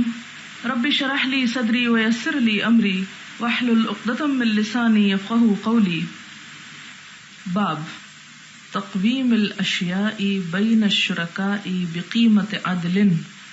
یہ حدیث بہت دفعہ اب آئے گی اور ہر دفعہ میں نئے سرے سے نہیں سمجھاؤں گی، اس لیے ایک دفعہ بہت اچھی طرح سمجھ لیجئے. باب تقویم قیمت لگانا، الاشیاء چیزوں کی، تقویم الاشیاء چیزوں کی قیمت لگانا، بین الشرکاء شریکوں کے درمیان، بقیمت عدل عدل والی قیمت. یعنی جب کوئی چیز تقسیم کی جائے مختلف شرکاء کے درمیان اور اس کی جب قیمت لگائی جائے تو عدل و انصاف والی لگائی جائے. اس کا چھوٹی سی مثال پہلے سمجھ لیجیے. مثلا کسی نے ایک بوری گندم خریدی اور گندم کی بوری کی قیمت 500 روپے تھی اور اس میں 18 لوگ شریک ہیں، تو ہونا کیا چاہیے کہ وہ 18 پر برابر برابر پیسے آنے چاہیے اور اس کا جو حصہ ہے وہ بھی برابر برابر آنا چاہیے. اگر کوئی شخص 2 حصے خرید رہا ہے تو قیمت بھی اس کو 2 حصے دینا ہوگی. حدثنا عمران بن میسرہ حدثنا عبد الوارث حدثنا ایوب عن نافع عن ابن عمر رضی اللہ عنہما قال قال رسول اللہ صلی اللہ علیہ وسلم، نبی صلی اللہ علیہ وسلم نے فرمایا، من اعتق جس نے آزاد کیا، شقصن، شقص اور شقیص اور مشقوص یہ بار بار پھر آگے آئیں گے. تو شقص کا مطلب ہے حصہ، لہو جو اس کا تھا، من عبدن کسی غلام میں سے، یعنی ایک انسان ہے جو غلام ہے، اس غلام کے 2 آقا ہیں، یعنی ایک غلام 2 لوگوں میں تقسیم ہوا. بعض اوقات وراثت میں تقسیم ہوتے تھے، اب ایک غلام 2 بھائیوں میں تقسیم ہو گیا. اب ایک بھائی ان میں سے اپنا حصہ آزاد کر دیتا ہے، لیکن دوسرا حصہ اسی شخص کا ابھی کیا ہے، غلام ہے. اب کیا کیا جائے؟ وہ بیچارہ بیچ میں آ جائے گا، نہ تو آزاد اور نہ غلام. اس کا حل بتایا جا رہا ہے. من اعتق شقصا لہو، جو اپنے حصے کا غلام آزاد کر دے، من عبدن غلام میں سے، او شرکن یا حصہ، یعنی شقصن ہی کا معنی ہے، او قال نصیبن یا نصیب حصہ، وکان لہو ما یبلغ ثمنہ بقیمت العدل، اور ہو اس شخص کے پاس، کس کے پاس؟ آزاد کرنے والے کے پاس، کیا؟ ثمنہ اس کی قیمت، کس کی؟ اس غلام کے باقی حصے کی. یعنی آدھا تو اس کا اپنا حصہ ہے اور جو آدھا کسی اور کے حصے میں آیا ہے اس حصے کی قیمت اس کے پاس ہے، آدھا آزاد کرنے والے کے پاس. تو کیا کرے؟ ما یبلغ ثمنہ بقیمت العدل، جو پہنچتی ہے اس کی قیمت عدل والی، یعنی انصاف کے ساتھ باقی حصے کی قیمت لگا لی جائے. فہو عتیق، تو وہ غلام سارے کا سارا آزاد ہو جائے گا. یعنی کہا کیا جا رہا ہے، اس کو پھر دوبارہ سمجھ لیجیے. اگر ایک شخص، ایک انسان 2 لوگوں کی ملکیت ہے، ایک شخص نے اپنا آدھا حصہ آزاد کر دیا، یعنی حضور صلی اللہ علیہ وسلم نے فرمایا کہ اگر اس کے پاس مزید کچھ پیسے ہیں تو وہ کیا کرے، دوسرا حصہ بھی دوسرے بھائی سے خرید کر اس کو بھی آزاد کر دے. اب جو دوسرے حصے کا مالک ہے وہ اس حصے کی قیمت عدل کے ساتھ لگائے. یہ نہ کرے کہ چونکہ اس نے مجھے پیسے دینے ہیں لہٰذا اس کی قیمت زیادہ سے زیادہ مہنگی کر کے اس کو دے کہ اب یہ اس کی مجبوری ہے، اس کی اجازت نہیں دی گئی. یا اسی طرح مثال کے طور پر ایک گھر ہے، وہ دو لوگوں کا حصہ ہے. اب کیا ہوتا ہے کہ ایک ہی شخص جو ہے وہ دوسرا حصہ بھی خریدنا چاہتا ہے تاکہ ایک مکان دو لوگوں کی بجائے ایک ہی شخص کے حصے میں آ جائے. ایسی صورت میں جو دوسرا حصے دار بیچنے والا ہے وہ بیچے جانے والے حصے کی قیمت عدل و انصاف کے ساتھ لگائے، اسے دوسرے کی ضرورت یا مجبوری سمجھ کر اس پر زیادتی نہ کرے، یہ مراد ہے. وَإِلَّا، اور اگر وہ اس کے پاس پیسے نہیں ہیں دوسرے حصے کو خرید کے آزاد کرنے کے، فقد اتک منہما اتک، تو آزاد ہو گیا اس سے جو بھی آزاد ہو گیا. قال لا ادری قولہ اتک منہما اتک قول من نافع او فی الحدیث عن النبی صلی اللہ علیہ وسلم. راوی کہتے ہیں کہ مجھے یہ نہیں معلوم کہ یہ اتک منہما اتک کا لفظ جو ہے یہ راوی نے خود سے بولا ہے یا حضور صلی اللہ علیہ وسلم ہی نے ارشاد فرمایا ہے. حدثنا بشر بن محمد اخبرنا عبداللہ اخبرنا سعید بن ابی اروبۃ عن قتادہ عن النضر بن انس عن بشیر بن نہیک عن ابی ہریرہ رضی اللہ عنہ عن النبی صلی اللہ علیہ وسلم قال من اعتق شقیصا من مملوکہ فعلیہ خلاصہ فی مالہ. جو شخص اپنے حصے کا غلام آزاد کر دے مشترک غلام میں سے تو وہ اپنے مال میں سے اس کے باقی حصے کو بھی آزاد کرا دے، یعنی خرید کر.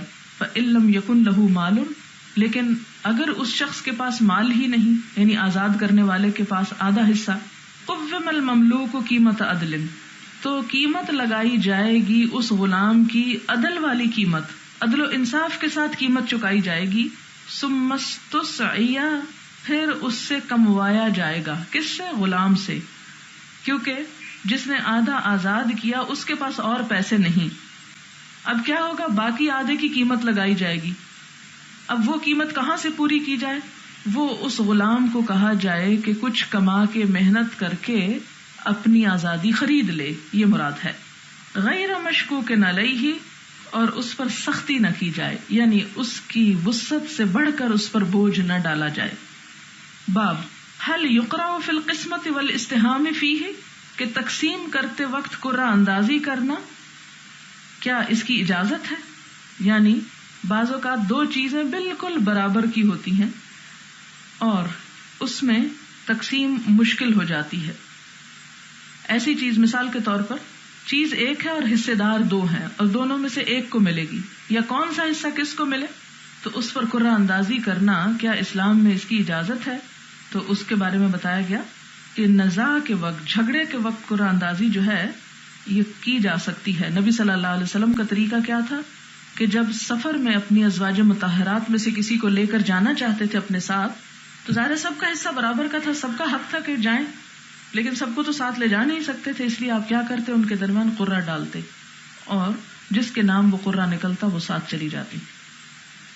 بعض اوقات آپ اپنے بچوں کے درمیان کوئی چیز ڈیسائیڈ کرنے میں بڑی مشکل پیش آتی ہے، تو ایسی صورت میں بھی، یا اسی طرح جب کوئی گیم کھیلی جاتی ہے تو پہلے کون کھیلے، تو دونوں کہتے ہیں کہ ہم پہلے کھیلیں گے، یا دونوں ہی نہیں کھیلنا چاہتے، تو ایسے میں بھی قرعہ اندازی کی جا سکتی. جیسے حج پر جانے کے لیے 1,00,000 لوگ تیار ہو گئے ہیں لیکن جہاز کی سیٹ صرف 50,000 اویلیبل ہیں، تو اس میں لازمی طور پر اب آپ کس کو روکیں اور کس کو لے جائیں، تو پھر ایسے مواقع پر قرعہ اندازی کر لی جانی چاہیے. حدثنا ابو نعیم حدثنا زکریا قال سمعت عامرا يقول سمعت النعمان بن بشیر رضی اللہ عنہما عن النبی صلی اللہ علیہ وسلم قال مثل القائم على حدود اللہ والواقع فیها، مثال اس شخص کی جو قائم رہے اللہ کی حدود پر اور اس میں پڑ جانے والے کی مثال کیسی ہے؟ کمثل قوم، اس قوم کی مانند ہے، استہموا علی سفینۃ، جنہوں نے کشتی میں سواری کے وقت قرعہ اندازی کی. اچھا، استہموا کو جو لفظی معنی ہے وہ سہم سے ہے، سہم کہتے ہیں تیر کو، تو تیروں کے ذریعے قرعہ اندازی کی جاتی تھی، اس لیے قرعہ کا لفظ بھی استعمال ہوا اور استہام کا لفظ بھی استعمال ہوا، یعنی تیر اندازی. تیر اندازی تیر مارنا مراد نہیں ہے، بلکہ اس سے مراد کیا ہے؟ قرعہ اندازی. فاصاب بعضهم اعلاها، تو کچھ لوگ اس کے اوپر والے حصے میں بیٹھ گئے، وبعضهم اسفلها، اور بعض ان میں سے اس کشتی کے نچلے حصے میں بیٹھ گئے. اب یہ ہو جاتا ہے کہ بعض لوگ اوپر پسند کرتے، بعض نیچے، اور اس میں جھگڑا ہو جائے، سارے اوپر چڑھ جائیں یا سارے نیچے بیٹھ جائیں، تو اس میں بھی پھر سیٹس کا مسئلہ ہو جاتا ہے. تو ایسی صورت میں انہوں نے کیا کیا؟ کچھ قرعہ اندازی سے اوپر بھیج دیے گئے، کچھ نیچے بٹھا دیے گئے. فکان الذین فی اسفلها، تو وہ لوگ جو نچلے حصے میں تھے، اذا استقوا من الماء، جب انہوں نے پانی مانگا، مروا علی من فوقہم، تو گزرے ان پر جو ان سے اوپر تھے، فقالوا، تو کہنے لگے، اور انہوں نے پھر دینے سے کوئی شاید ناپسندیدگی کا اظہار کیا، یعنی پانی اوپر والے حصے پہ تھا، نیچے والوں کو جو پانی چاہیے تھا انہوں نے کیا کیا، اوپر والوں سے جا کے مانگا، شاید اوپر والوں نے انکار کیا تو نیچے والوں نے سوچا انا خرقنا، کہ ہم نیچے سے کشتی میں سوراخ کر لیتے ہیں، فی نصیبنا، اپنے حصے میں سے، یعنی کشتی کا جو حصہ ہماری طرف آ رہا ہے اس میں ہم سوراخ کر لیتے ہیں، خرقن ایک سوراخ، ولم نؤذ من فوقنا، اور جو ہمارے اوپر رہتے ہیں ان کو ہم اذیت نہیں دیتے، فإن یترکوہم، تو آپ صلی اللہ علیہ وسلم نے فرمایا اگر لوگ ان کو چھوڑ دیں گے، کس کام کے لیے؟ سوراخ کرنے کے لیے، وما ارادو، اور جس چیز کا وہ ارادہ کیے ہوئے ہیں، ہلاکو جمیعا، تو سب کے سب لوگ ہلاک ہو جائیں گے، یعنی ایک ایسی چیز جس کے بہت سارے لوگ مالک ہوں تو اس میں کوئی ایک شخص اپنی مرضی سے تصرف نہیں کر سکتا، کیونکہ ایک اپنے فائدے کے لیے باقیوں کے حصے کو نقصان نہ پہنچے۔ مثلا ایک تربوز ہے جس کو 10 لوگوں نے مل بیٹھ کے کھانا ہے، اب وہ 10 کے 10 ابھی جمع نہیں ہو رہے، تو ایک کہتا ہے اچھا میں تو اپنا حصہ کاٹ کے کھا کے جا رہا ہوں، اب اس میں کیا ہوگا کہ جب وہ کاٹ کے کھا لے گا تو باقی وہ سارا کھل جائے گا، کھلنے کے بعد اس میں مکھیاں بھی آ سکتی، اس میں گرد و غبار بھی آ سکتا ہے، اور اس کا گلنے سڑنے کا عمل بھی شروع ہو سکتا ہے، تو اس کو اجازت نہیں کہ وہ دوسروں کے آنے سے پہلے اور دوسروں کے شریک ہونے سے پہلے صرف اپنا حصہ نکالے، اپنا کام کرے اور جائے۔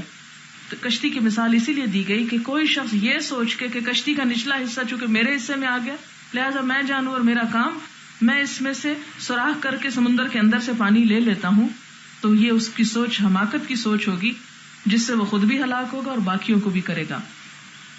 وَإِنْ أَخَذُوا عَلَىٰ أَيْدِيهِمْ، اور اگر وہ ان کے ہاتھ پکڑ لیں، نَجَوْا وَنَجَوْا جَمِيعًا، تو وہ غلط کام کرنے والے بھی بچیں گے اور باقی سب بھی بچ جائیں گے۔ یہ حدیث عموماً امر بالمعروف اور نہی عن المنکر کے باب میں بھی استعمال کی جاتی ہے کہ جب کسی معاشرے کے اندر برائیاں پھیلتی ہیں، دوسرے لوگ ان کو تسلی سے دیکھتے چلے جاتے ہیں اور روکتے نہیں، تو اس کا نتیجہ کیا ہوتا ہے کہ برائی کا ارتکاب کرنے والے بھی ہلاک ہوتے ہیں اور نہ روکنے والے جو ابھی اس کے قریب نہیں ہوتے وہ بھی ہلاک ہوتے ہیں۔ اگر غلط کام کرنے والوں کو برائی سے روک دیا جائے تو اس کے نتیجے میں ان کا تو بھلا ہوگا ہی، روکنے والوں کا اپنا بھلا بھی ہوگا۔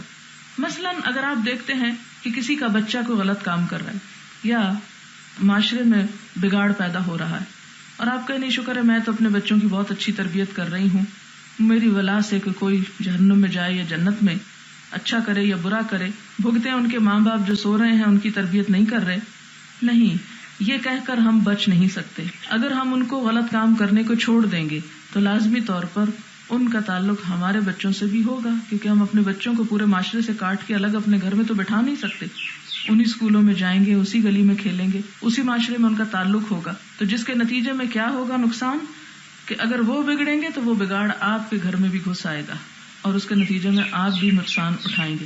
اسی لیے اسلام صرف انفرادی زندگی کی اجازت نہیں دیتا کہ آپ اپنی ذات کے بارے میں سوچیں، اپنے گھر کی صفائی کر لیں اور گلی میں غلاظت ہے یا کوڑا ہے جو بھی ہے آپ کو کیا اس سے، نہیں، وہاں جب تعفن پھیلے گا، جراثیم پھیلیں گے تو وہ آپ کو بھی ہلاک کریں گے۔ اس لیے سب مسلمانوں کو اس کا حکومت کی سطح پہ بھی حکم دیا گیا، ایک گروہ اس کام کے لیے مختص کیا گیا، مومن مرد اور عورتوں کو الگ الگ حکم دیا گیا، امت مسلمہ کی حیثیت سے حکم دیا گیا، انڈیویجولز کو حکم دیا گیا۔ لقمان علیہ السلام کی مثال دے کے انہوں نے اپنے بچے کو اس کا حکم دیا، یعنی افراد خانوں کو بھی اس کی تلقین کی گئی۔ تو امر بالمعروف اور نہی عن المنکر کا فریضہ جو ہے وہ ساری امت پر مختلف حیثیتوں میں مختلف لوگوں کے اوپر لازم پڑتا ہے۔ باب شرکت الیتیم و اہل المیراث، یتیم کا دوسرے وارثوں کے ساتھ شریک ہونا، شرکت الیتیم، یتیم کی شراکت، و اہل المیراث، میراث والوں کے ساتھ، یعنی یتیم کے مال میں شرکت جو ہے وہ درست نہیں، لیکن اگر اس کا فائدہ ہو اس میں یتیم کا تو پھر کی جا سکتی ہے۔ حدثنا الاویسی حدثنا ابراہیم بن سعید عن صالح عن ابن شہاب قال اخبرنی عروہ انہ سأل عائشہ رضی اللہ عنہا وقال اللیث حدثني یونس عن ابن شہاب قال اخبرني عروة بن زبیر انہ سأل عائشہ رضی اللہ عنہا عن قول اللہ تعالی، یہ سورۃ النساء کی تفسیر میں سب آپ پڑھ چکے ہیں اس لیے تیزی سے گزروں گی اس سے۔ فإن خفتم الا تقسطوا، وہ جو آیت ہے نا 4 شادیوں والی، کہ اگر تمہیں خوف ہو کہ تم انصاف نہ کر سکو گے، الی قولہ یعنی فی یتام النساء، تو فنکحوا ما طاب لکم من النساء مثنى وثلاث ورباع فقالت يا ابن اختي هي اليتيمة، تو وہ کہتی ہیں کہ اے میرے بہن کے بچے، یعنی اے میرے بھانجے، کیونکہ حضرت عروہ جو ہیں انہوں نے حضرت عائشہ سے یہ سوال کیا تھا کہ اس آیت کا شان نزول کیا ہے، اس کا پس منظر کیا ہے، یعنی اس کا کیا معنی ہے کہ اگر یتیم عورتوں کے بارے میں تم انصاف نہ کر سکو تو عام عورتوں میں سے 2 3 4 تک شادی کر سکتے ہو۔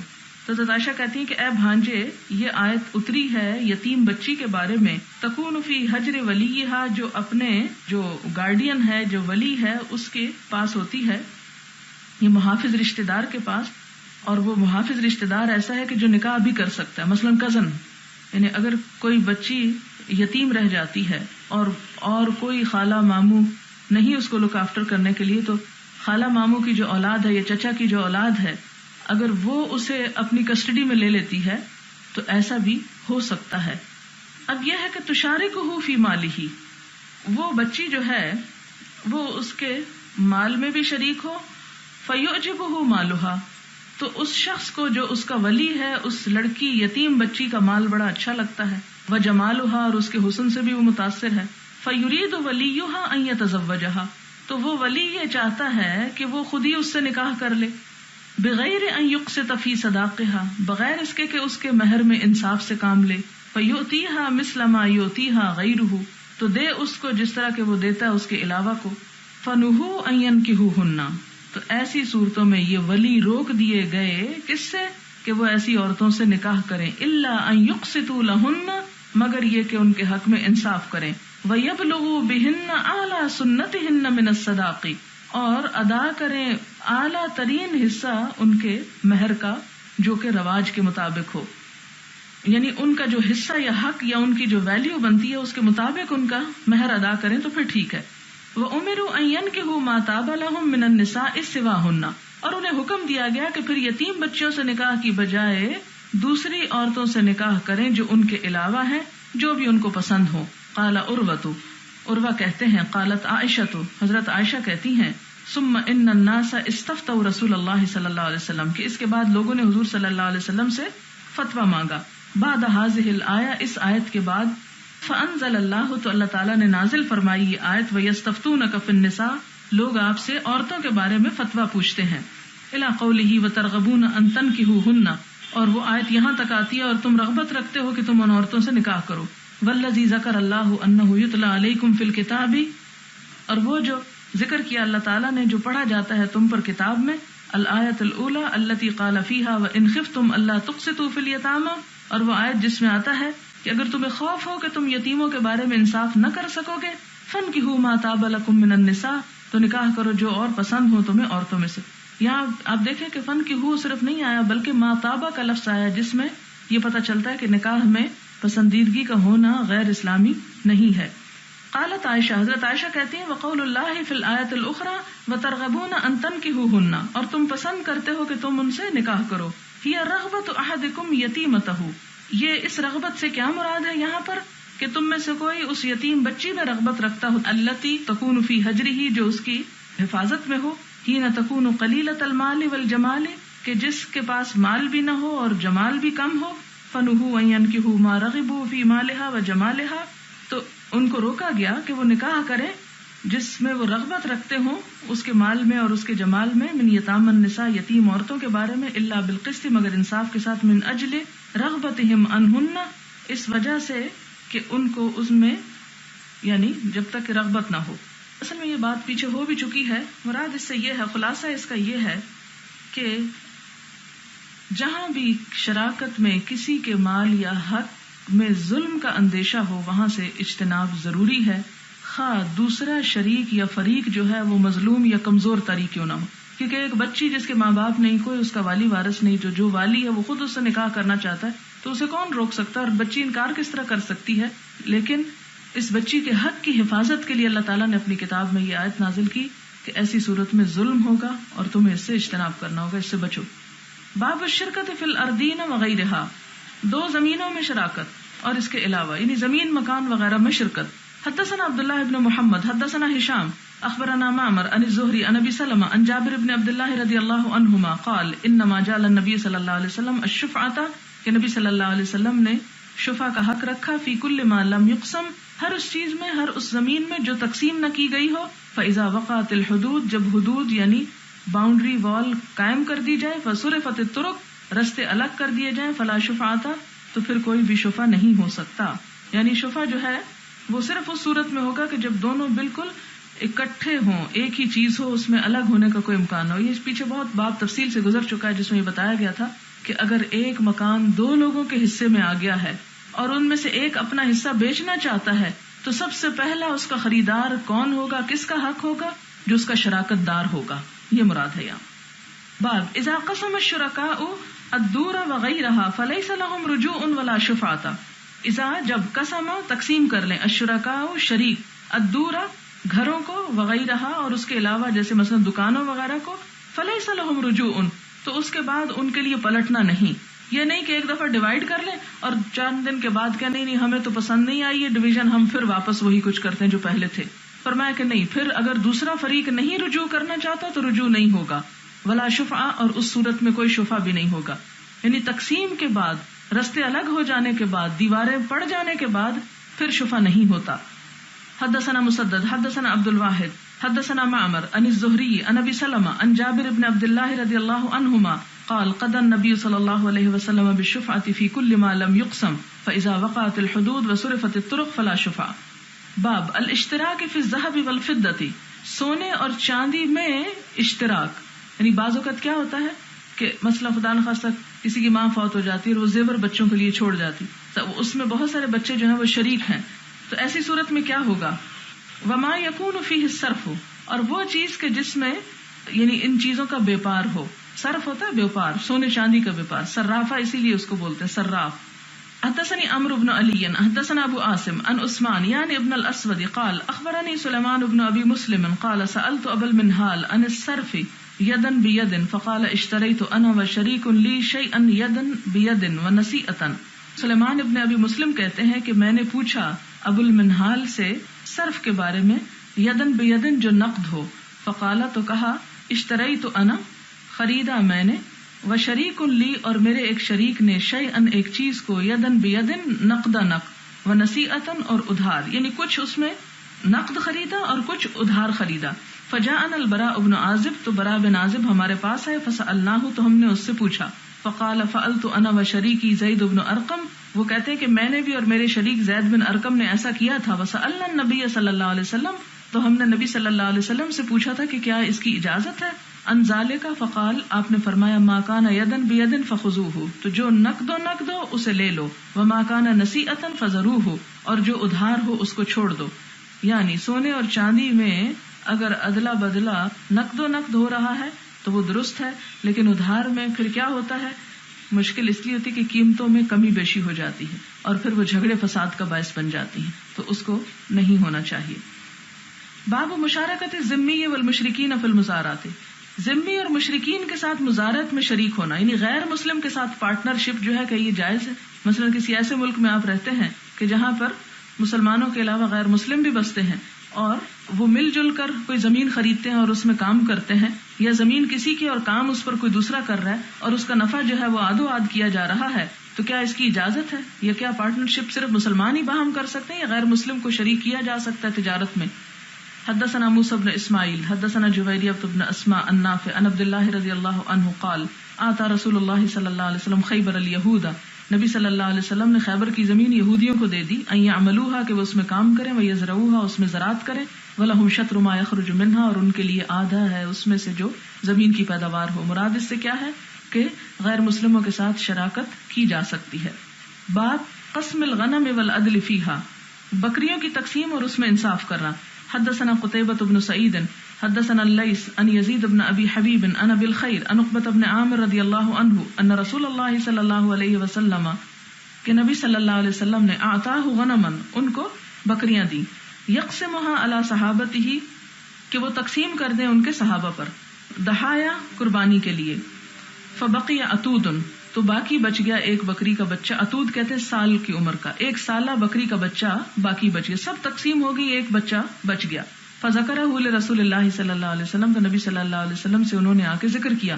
فقال دح به انت، فرمایا اسے تم خود قربان کر لو، یعنی تقسیم کرنے والے کا یہ ہے. اس سے کیا پتہ چلتا ہے کہ کہ بکریوں کو گن کے تقسیم کیا جا سکتا ہے. یعنی تقسیم میں بعض اوقات کیا ہوتا ہے, وزن ہوتا ہے, بعض اوقات ناپ ہوتا ہے, اور بعض اوقات عدد ہوتا ہے. تو جانوروں میں اگر عدد کے ساتھ تقسیم کر دیا جائے اور کوئی جانور زیادہ صحت مند اور کوئی نسبتاً ذرا کم ہو, اس سے کوئی فرق نہیں پڑتا, ایسی تقسیم جو ہے وہ جائز ہے. باب الشرکت فی الطعام وغیرہ, کھانے یعنی غلے وغیرہ میں شرکت اور اس کے علاوہ اسی طرح کی چیزوں میں. وَيُذْكَرُ أَنَّ رَجُلًا سَاوَمَ شَيْئًا, اور ذکر کیا جاتا ہے کہ ایک شخص نے سودا کیا کسی چیز کا, فَغَمَزَهُ آخر, تو دوسرے نے اس پر اشارہ کیا, فَرَآ عمر, عمر نے دیکھ لیا, أَنَّ لَهُ شَرِكَةً, کہ اس شخص کی بھی شراکت. مثلاً آپ دیکھتے ہیں کہ آپ ایک دکان پہ جاتے ہیں, دو لوگ وہاں کھڑے ہیں کوئی چیز بیچنے کو. آپ اب یہ تو نہیں کر سکتے کہ دونوں سے بیک وقت سودا چکائیں, وہ دونوں تو باہم شریک ہیں لیکن آپ تو سنگل ہیں. آپ ایک چیز خرید رہے ہیں جو دو لوگوں کی ملکیت ہے, تو آپ ان میں سے ایک سے بات کرتے ہیں اور دوسرا پاس کھڑا ہے اور وہ اس پر ہاں کر دیتا ہے یا اشارے سے کہہ دیتا ہے ہاں ٹھیک ہے. مثلا آپ نے دیکھا نا کہ بعض اوقات آپ جاتے ہیں, آپ کہتے ہیں یہ برتن کتنے کا ہے, وہ کہتے ہیں 10 روپے کا, آپ کہتے ہیں 5 کا دے دو, وہ کہتے ہیں اچھا وہ فلاں بتاؤ یہ 5 کا کہہ رہا ہے دے دوں. تو یہ کیا ہوتا ہے, اگر دوسرا کہ ہاں دے دو تو اس کو بھی دینے کی اجازت ہے, اور اگر وہ کہے کہ نہیں تو پھر یہ نہیں دے سکتا. تو اس سے حضرت عمر رضی اللہ تعالیٰ عنہ نے جب وہ دیکھا کہ وہ شخص سودا کرتے ہوئے دوسرا اشارہ کر رہا ہے تو انہوں نے سمجھا کہ ہاں یہ اس کا پارٹنر ہے. تو مراد یہ کہ پارٹنرشپ کے ساتھ تجارت کی جا سکتی ہے. حدثنا اسبغ بن الفرج قال اخبرني عبد الله بن وهب قال اخبرني سعيد عن زهرة بن معبد عن جده عبد الله بن هشام وكان قد ادرك النبي صلى الله عليه وسلم وذهبت به امه زينب بنت حميد الى رسول الله صلى الله عليه وسلم فقالت. یہاں پر ایک روایت ہے زہرہ بن معبد سے, وہ اپنے دادا عبداللہ بن ہشام سے روایت کرتے ہیں کہ انہوں نے حضور صلی اللہ علیہ وسلم کو پایا, یعنی صحابی تھے. ان کی ماں زینب ان کو حضور صلی اللہ علیہ وسلم کے پاس لے گئی اور انہوں نے کہا کہ رسول اللہ صلی اللہ علیہ وسلم اس سے بیعت لے لیجئے, یعنی میرے بچے سے بیعت کر لیں. فقالت یا رسول اللہ بایعہ, اس سے بیعت لیجئے. فقال هو صغیر, آپ نے فرمایا نہیں یہ تو ابھی چھوٹا بچہ ہے, بچے سے کیا بیعت لی جائے گی. فمسح رأسہ, تو آپ نے کیا کیا کہ بیعت تو نہیں کی لیکن اس بچے کے سر پہ ہاتھ پھیرا, ودعا لہ, اور اس کو دعا دی. اس سے بھی آپ صلی اللہ علیہ وسلم کا اخلاق سامنے آتا ہے, اور وہ کیا کہ اگر ایک بچہ ان کے سامنے لایا ہی گیا ہے تو وہ صرف اس میں قانونی حکم نہیں سنا رہے کہ ہاں جی یہ ہو سکتا یہ نہیں ہو سکتا اور ایک مشین کی طرح ہاں یا نہ میں جواب دے کے ختم نہیں. آپ صلی اللہ علیہ وسلم لوگوں کے ساتھ محبت اور شفقت کا معاملہ کیا کرتے تھے. اگر ایک کسی کا مطالبہ پورا نہیں ہو سکا تو اس کے بدلے میں کیا کیا کہ اس کو دوسری طرح کمپنسیٹ کر دیا. وعن زہرۃ بن معبد انہ کان یخرج به جدہ عبد اللہ بن ہشام الی السوق, وہی راوی ہیں زہرہ بن معبد, وہ کہتے ہیں کہ ان کے دادا انہیں بازار کی طرف لے جاتے تھے. فیشتری الطعام, پھر وہ غلہ خریدتے. فیلقاہ ابن عمر, ابن عمر ان کو ملتے ہیں. وابن الزبیر, اور ابن زبیر بھی ملتے ہیں. فیقولان لہ, تو وہ ان کو کہتے ہیں اشرکنا, ہم کو بھی شریک کر لیجئے. یعنی ان کے دادا کس لیے جاتے تھے, تجارت کی غرض سے بازار جاتے, غلہ خریدتے. عبداللہ بن عمر اور عبداللہ بن زبیر ان کو ملاقات کر کے کیا کہتے کہ آپ اپنی تجارت میں ہمیں پارٹنر بنا لیجئے. کیوں کہا کرتے تھے, حدیث پیچھے گزر چکی ہے اگر یاد ہو. کہتے تھے فإن النبی صلی اللہ علیہ وسلم قد دعا لک بالبرکۃ, کیونکہ تمہیں حضور صلی اللہ علیہ وسلم نے برکت کی دعا دی ہے. فیشرکہم, تو وہ ان کو شریک کر لیتے تھے. فربما اصاب الراحلۃ کما ہی فیبعث بها الی المنزل, کبھی پورا ایک اونٹ یعنی حاصل کرتے تھے غلے کا بطور نفع اور اس کو گھر بھیج دیتے تھے. یعنی ان کی تجارت میں اتنی برکت تھی کہ بڑے سے بڑا نفع ان کو حاصل ہوتا تھا, اور بعض اوقات ایک اونٹ بھر غلہ حاصل ہوتا اور وہ اسے گھر روانہ کر دیتے تھے اس دن کی تجارت میں. تو اس حدیث سے بھی کیا پتہ چلتا ہے کہ تجارت میں شراکت کی جا سکتی ہے. باب الشرکۃ فی الرقیق, غلام لونڈی میں شریک بننا. یہ حدیث پیچھے گزر چکی. حدثنا مسدد حدثنا جواریہ بن اسماء عن نافع عن ابن عمر رضی اللہ عنہما عن النبی صلی اللہ علیہ وسلم قال من اعتق شرکا له فی مملوک وجب علیہ ان یعتق کلہ, جس نے کسی شرکت والے یا شراکت والے غلام کا ایک حصہ آزاد کر دیا, اس پہ واجب ہو گیا کہ دوسرا خرید کے آزاد کر دے. ان کان لہ مال, اگر اس کے پاس کچھ مال ہے, قدر ثمنہ, اس کی قیمت کے مطابق. یقام قیمت عدل, قیمت عدل والی لگائی جائے گی. ویعطى شرکاؤہ حصتہم, اور ان کے شریکوں کو ان کا حصہ دے دیا جائے گا. ویخلی سبیل المعتق, اور غلام کا راستہ چھوڑ دیا جائے گا, یعنی غلام آزاد کر دیا جائے گا. مثلا ایک غلام جو ہے وہ 3 لوگوں یا 4 لوگوں میں اس کا حصہ ہے, 4 لوگ اس کے حصے دار ہیں, تو ایک نے اس میں سے آزادی دے دی. اب ابھی بھی غلام پکڑا ہوا کہ 3 لوگ تو آزاد نہیں کر رہے, تو یہ ایک اس کی قیمت عدل کے ساتھ لگوا کے اس کی قیمت باقی 3 میں تقسیم کر دے گا اور غلام کو آزاد کر دیا جائے گا. یہ ایک اخلاقی فرض عائد کیا گیا اس شخص پر جو آدھا حصہ یا چوتھا حصہ آزاد کر رہا ہے کہ وہ باقی کی آزادی کی بھی کوشش کرے. اس حدیث سے بھی آپ اندازہ لگا سکتے ہیں کہ اسلام غلاموں کی آزادی کے لیے کس قدر کوشاں ہے. کہا یہ کہ اس پہ الزام ہے کہ اس میں غلامی پائی جاتی ہے. یوں الزام لگایا جاتا ہے گویا اسلام غلامی کو پروموٹ کرتا ہے, حالانکہ جگہ جگہ اسے ختم کرنے کی بات کی گئی. حالانکہ آپ دیکھیں کہ ایک شخص نے, اب یہ تو نا لینے کے دینے پڑ گئے, کہ ایک نے اگر نیکی کی اپنا حصہ چھوڑ کے تو وہ پکڑا گیا کہ نہیں اور بھی کرو, لیکن غلام کی آزادی کی اتنی ہرس کہ اسے تھوڑا مجبور کیا گیا کہ وہ یہ نیکی بھی کما جائے. حدثنا ابو النعمان حدثنا جریر بن حازم عن قتادہ عن النضر بن انس عن بشیر بن نہیک عن ابی ہریرہ رضی اللہ عنہ عن النبی صلی اللہ علیہ وسلم قال من اعتق شخصا له في عبد اعتق كله ان كان له مال والا يستسع غیر مشقوق علیہ, کہ جس نے اپنے حصے کا غلام آزاد کر دیا اور وہ مالدار ہو تو پورا غلام آزاد ہو جائے گا, ورنہ باقی حصے کے لیے اس سے محنت کرائی جائے گی لیکن سختی نہ کی جائے اس پر. پیچھے حدیث گزر چکی, الفاظ مختلف ہیں. باب الاشتراک فی الہدی والبدن, قربانی کے جانوروں میں اونٹوں میں شریک ہو جانا, یعنی جیسے آپ قربانی کرتے گائے وغیرہ اور اس میں بہت سے لوگ شریک ہو جاتے ہیں, تو اس کی کیا دلیل ہے؟ وَإِذَا أَشْرَكَ الرَّجُلُ رَجُلًا فِي هَدِيِّهِ بَعْدَ مَا أَهْدَى, اور اگر کوئی مکہ قربانی بھیج دے اور پھر اس میں کسی کو راستے میں شریک کر لے تو کیا ایسا کر سکتا ہے؟ اس نے اپنی طرف سے ساری بھیجی تھی, ایک اور بیچ میں آ کر اس نے کہا کہ مجھے بھی اس میں سے حصہ دے دو, تو وہ اس کو حصہ دے سکتا ہے. یہ اس طرح ہے کہ جیسے مثلاً آپ نے ارادہ کیا کہ پوری گائے ذبح کریں گے, اتنے میں آپ کو کوئی رشتہ دار آپ کو ملتا ہے تو وہ کہتا ہے مجھے کہیں حصہ ڈالنے کے لیے جگہ نہیں مل رہی, تو جو تم کر رہے ہو اس میں میرا حصہ بھی ڈال لو, تو وہ اپنے 6 حصے کر لے اور ایک اس سے لے لے. ایسا بھی کیا جا سکتا ہے. حدثنا ابو النعمان حدثنا حماد بن زید اخبرنا عبد الملک ابن جریج عن عطاء عن جابر عن طاؤوس عن ابن عباس رضی اللہ عنہما قال قدم النبی صلی اللہ علیہ وسلم صبح رابعۃ من ذی الحجۃ, کہ نبی صلی اللہ علیہ وسلم تشریف لائے 4 ذی الحج کی صبح کو, محلین احرام پہنے ہوئے, بالحج حج کا احلال ہوتا ہے حج کے احرام کے لیے آواز بلند کرنا, لبیک اللہم بالحج کہنا. لا یخلطہم شیء, تو انہوں نے کوئی اور چیز نہیں ملائی تھی, یعنی خالی حج کا احرام پہنا تھا, عمرہ بیچ میں نہیں ملایا تھا, مراد یہ ہے لا یخلطہم شیء. فلما قدمنا, جب ہم آئے, امرنا, آپ نے ہم کو حکم دیا, فجعلناها عمرتن, تو ہم نے اس کو عمرہ بنا لیا, وان نحل الی نسائنا, اور یہ کہ ہم اپنی عورتوں سے حلال ہو جائیں. ففشت فی ذلک القالۃ, تو یہ بات عام ہو گئی کہ عمرے کے بعد احرام کھول کر عورتوں سے تعلق قائم کیا جا سکتا ہے. قال عطا کہتے ہیں فقال جابر, تو جابر نے کہا فیروح احدنا الی منی, تو کیا ہم میں سے کوئی منا اس حال میں جائے گا, وذکرہ یقطر منیا, کہ اس کی منی ٹپک رہی ہو, یعنی کیا ہم گھر سے نکلے ہیں حج اور عمرے کی نیت کو, تو بیچ میں پھر ہم احرام اتار دیں گے؟ یہ ان کے لیے بڑی حیرت کی بات تھی, اور یہ مبالغے کا لفظ ہے جو یہاں پر ذکر یقطر منیا کا لفظ استعمال کیا.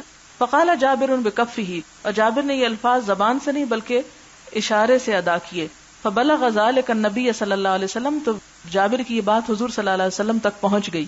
فقام خطیبا, تو آپ نے کھڑے ہو کر خطبہ دیا. فقال, تو فرمایا بلغنی ان اقواما یقولون کذا وکذا, یہ آپ کا طریقہ تھا کہ جب کسی کی غلطی پر ٹوکنا ہوتا تھا تو آپ پورے لوگوں کو خطاب کر کے کہتے کہ مجھے معلوم ہوا کہ کچھ لوگ ایسی اور ایسی بات کہہ رہے ہیں. واللہ لأنا ابر واتقى للہ منہم, اللہ کی قسم میں ان سب سے بڑھ کر نیک اور متقی ہوں, اللہ سے ڈرنے والا ہوں ان سے. یعنی جو لوگ یہ بات کہہ رہے ہیں, اس کو برا سمجھ رہے ہیں, گھر سے حج کی نیت کو نکلے اور رستے میں اسے عمرے کی نیت بنا کر پھر عمرہ کر کے احرام کھول کر عورتوں سے تعلق قائم کرنے کو وہ کوئی غلط بات سمجھ رہے ہیں, تو یہ وہ سن لیں کہ میں تم سب سے زیادہ خدا سے ڈرنے والا اور نیک ہوں. وَلَوْ أَنِ اسْتَقْبَلْتُ مِنْ أَمْرِي مَسْتَدْبَرْتُ, اگر پہلے سے میں وہ جانتا جو مجھے بعد میں پتا چلا, مَا أَهْدَيْتُ, تو میں حدیثات نہ لاتا. یعنی آپ صلی اللہ علیہ وسلم کا حج جو تھا وہ حج قران تھا, آپ نے تمتع نہیں کیا تھا, اس لیے آپ نے یہ حکم دیا تھا تمتع والوں کو کہ وہ عمرہ الگ کر لیں, پھر احرام کھول دیں, پھر منا کے دن دوبارہ احرام پہن کر منا میں چلے جائیں. تو لوگوں نے اس کو برا سمجھا, تو آپ نے فرمایا کہ تم میری مثال مت لو, کیونکہ میں پہلے ہی قران کا عمرے اور حج اکٹھا کرنے کا ارادہ کر چکا تھا اور میری ہدی بھی ساتھ تھی. آپ کو کتاب الحج اگر آپ نے پڑھا ہو اور اگر آپ کو یاد ہو تو یہ باتیں آپ کو اب یاد آ جانی چاہیے. پھر ولولا انی معی الہدی لاحللت، اگر میری قربانی میرے ساتھ نہ ہوتی تو میں بھی حلال ہو جاتا. فقام سراقۃ بن مالک ابن جعصم، اس موقع پر سراقہ بن مالک کھڑے ہوئے. فقال یا رسول اللہ ہی لنا او للابد، کہ اللہ کے رسول صلی اللہ علیہ وسلم یہ رخصت صرف ہمارے لیے ہے یا ہمیشہ کے لیے ہے؟ کیا رخصت؟ کہ حج تمتع کیا جائے. اور حج تمتع کیا ہے؟ کہ گھر سے پہلے عمرے کی نیت کی جائے، عمرہ کر کے احرام کھول دیا جائے، پھر 8 تاریخ کو دوبارہ احرام پہن کر منا جایا جائے اور پھر وہاں حج ادا کیا جائے. فقال لا بل للابد، تو آپ نے فرمایا نہیں، یہ ہمیشہ کے لیے ہو گیا. قال وجاء علی، اور اصل اب باب سے جو مطابقت ہے اس حصے کی حدیث کی. وجاء علی بن ابی طالب، علی بن ابی طالب آئے. فقال احدهما، تو ان میں سے ایک نے کہا یقول لبیک بما اہل به رسول اللہ صلی اللہ علیہ وسلم، کہ وہ کہتے ہیں کہ حضرت علی نے احرام پہنتے وقت یوں کہا تھا کہ میں وہی کہتا ہوں جو اللہ کے رسول صلی اللہ علیہ وسلم نے کہا. وقال الآخر لبیک بحجۃ رسول اللہ صلی اللہ علیہ وسلم، کسی دوسرے نے کہا کہ لبیک یعنی میں وہ لبیک پکارتا ہوں جس حج کی نبی صلی اللہ علیہ وسلم نے لبیک پکاری. فامر النبی صلی اللہ علیہ وسلم ان یقیم علی احرامہ، تو نبی صلی اللہ علیہ وسلم نے ان کو بھی حکم دیا کہ اگر تم نے میرے والی نیت کی ہے تو تم کیا کرو، احرام مت اتارو. واشرکہ فی الہدی، اور آخری لفظ باب سے مناسبت رکھتے ہیں کہ آپ صلی اللہ علیہ وسلم نے ان کو اپنی قربانی میں شریک کر لیا. کہا یہ جاتا ہے کہ حضرت علی جو تھے وہ یمن کی طرف سے آ رہے تھے اور انہیں نہیں معلوم تھا کہ حضور صلی اللہ علیہ وسلم نے کس حج کی یا عمرے کی نیت کی ہے، لہٰذا انہوں نے وہاں نیت کیا کی، میری بھی وہی نیت جو اللہ کے رسول صلی اللہ علیہ وسلم کی نیت. لہٰذا باقی لوگوں نے احرام کھول دیے کیونکہ ان کا حج تمتع تھا. نبی صلی اللہ علیہ وسلم اور حضرت علی نے نہیں کھولا کیونکہ ان دونوں کی نیت ایک تھی اور ان کو آپ نے ہدی میں بھی شریک کر لیا جو آپ اپنے ساتھ لائے تھے. اس سے پتہ چلتا ہے کہ حج کے موقع پر بھی ایک گائے یا اونٹ کئی لوگوں کی طرف سے ذبح ہو سکتا ہے، یا اگر ایک سے زائد ہیں تو اس میں بھی شریک کیا جا سکتا ہے. باب من عدل 10 من الغنم بجذور فی القسم، تقسیم میں ایک اونٹ کو 10 بکریوں کے برابر سمجھنا. یہ بات پیچھے ہو چکی ہے، یہ صرف حدیث پڑھوں گی. حدثنی محمد اخبرنا وکیع عن سفیان عن ابیہ عن عبایۃ بن رفاعہ عن جدہ رافع بن خدیج رضی اللہ عنہ قال كنا مع النبی صلی اللہ علیہ وسلم بذی الحلیفۃ من تہامۃ فاصبنا غنما وابلا. یہاں صرف نئے الفاظ کیا ہیں کہ ذوالحلیفہ کے مقام پر تھے اور تہامہ کے علاقے میں تھے، تو ہم نے کچھ لوٹ میں حاصل کی بکریاں اور اونٹ. فاجل القوم فاغلوا بها القدور فجاء رسول اللہ صلی اللہ علیہ وسلم فامر بها فاکفئت ثم عادل 10 من الغنم بجزور، جزور کہتے ہیں اونٹ کو، ایک اونٹ 10 بکریوں کے برابر قرار پایا. ثم ان بعیرا منها ند وليس في القوم الا خيل يسيرة فرماه رجل فحبسه بسهم فقال رسول اللہ صلی اللہ علیہ وسلم ان لهذه البهائم اوابد كاوابد الوحش فما غلبكم منها فاصنعوا به هكذا. قال جدي يا رسول الله انا نرجو ونخاف ان نلقى العدو غدا وليس معنا مدن افنذبح بالقصب. فقال اعجل وارني ما انهر الدم وذكر اسم الله عليه فكلوا ليس السن والظفر وساحدثكم عن ذلك اما السن فعزم واما الظفر فمد الحبشة.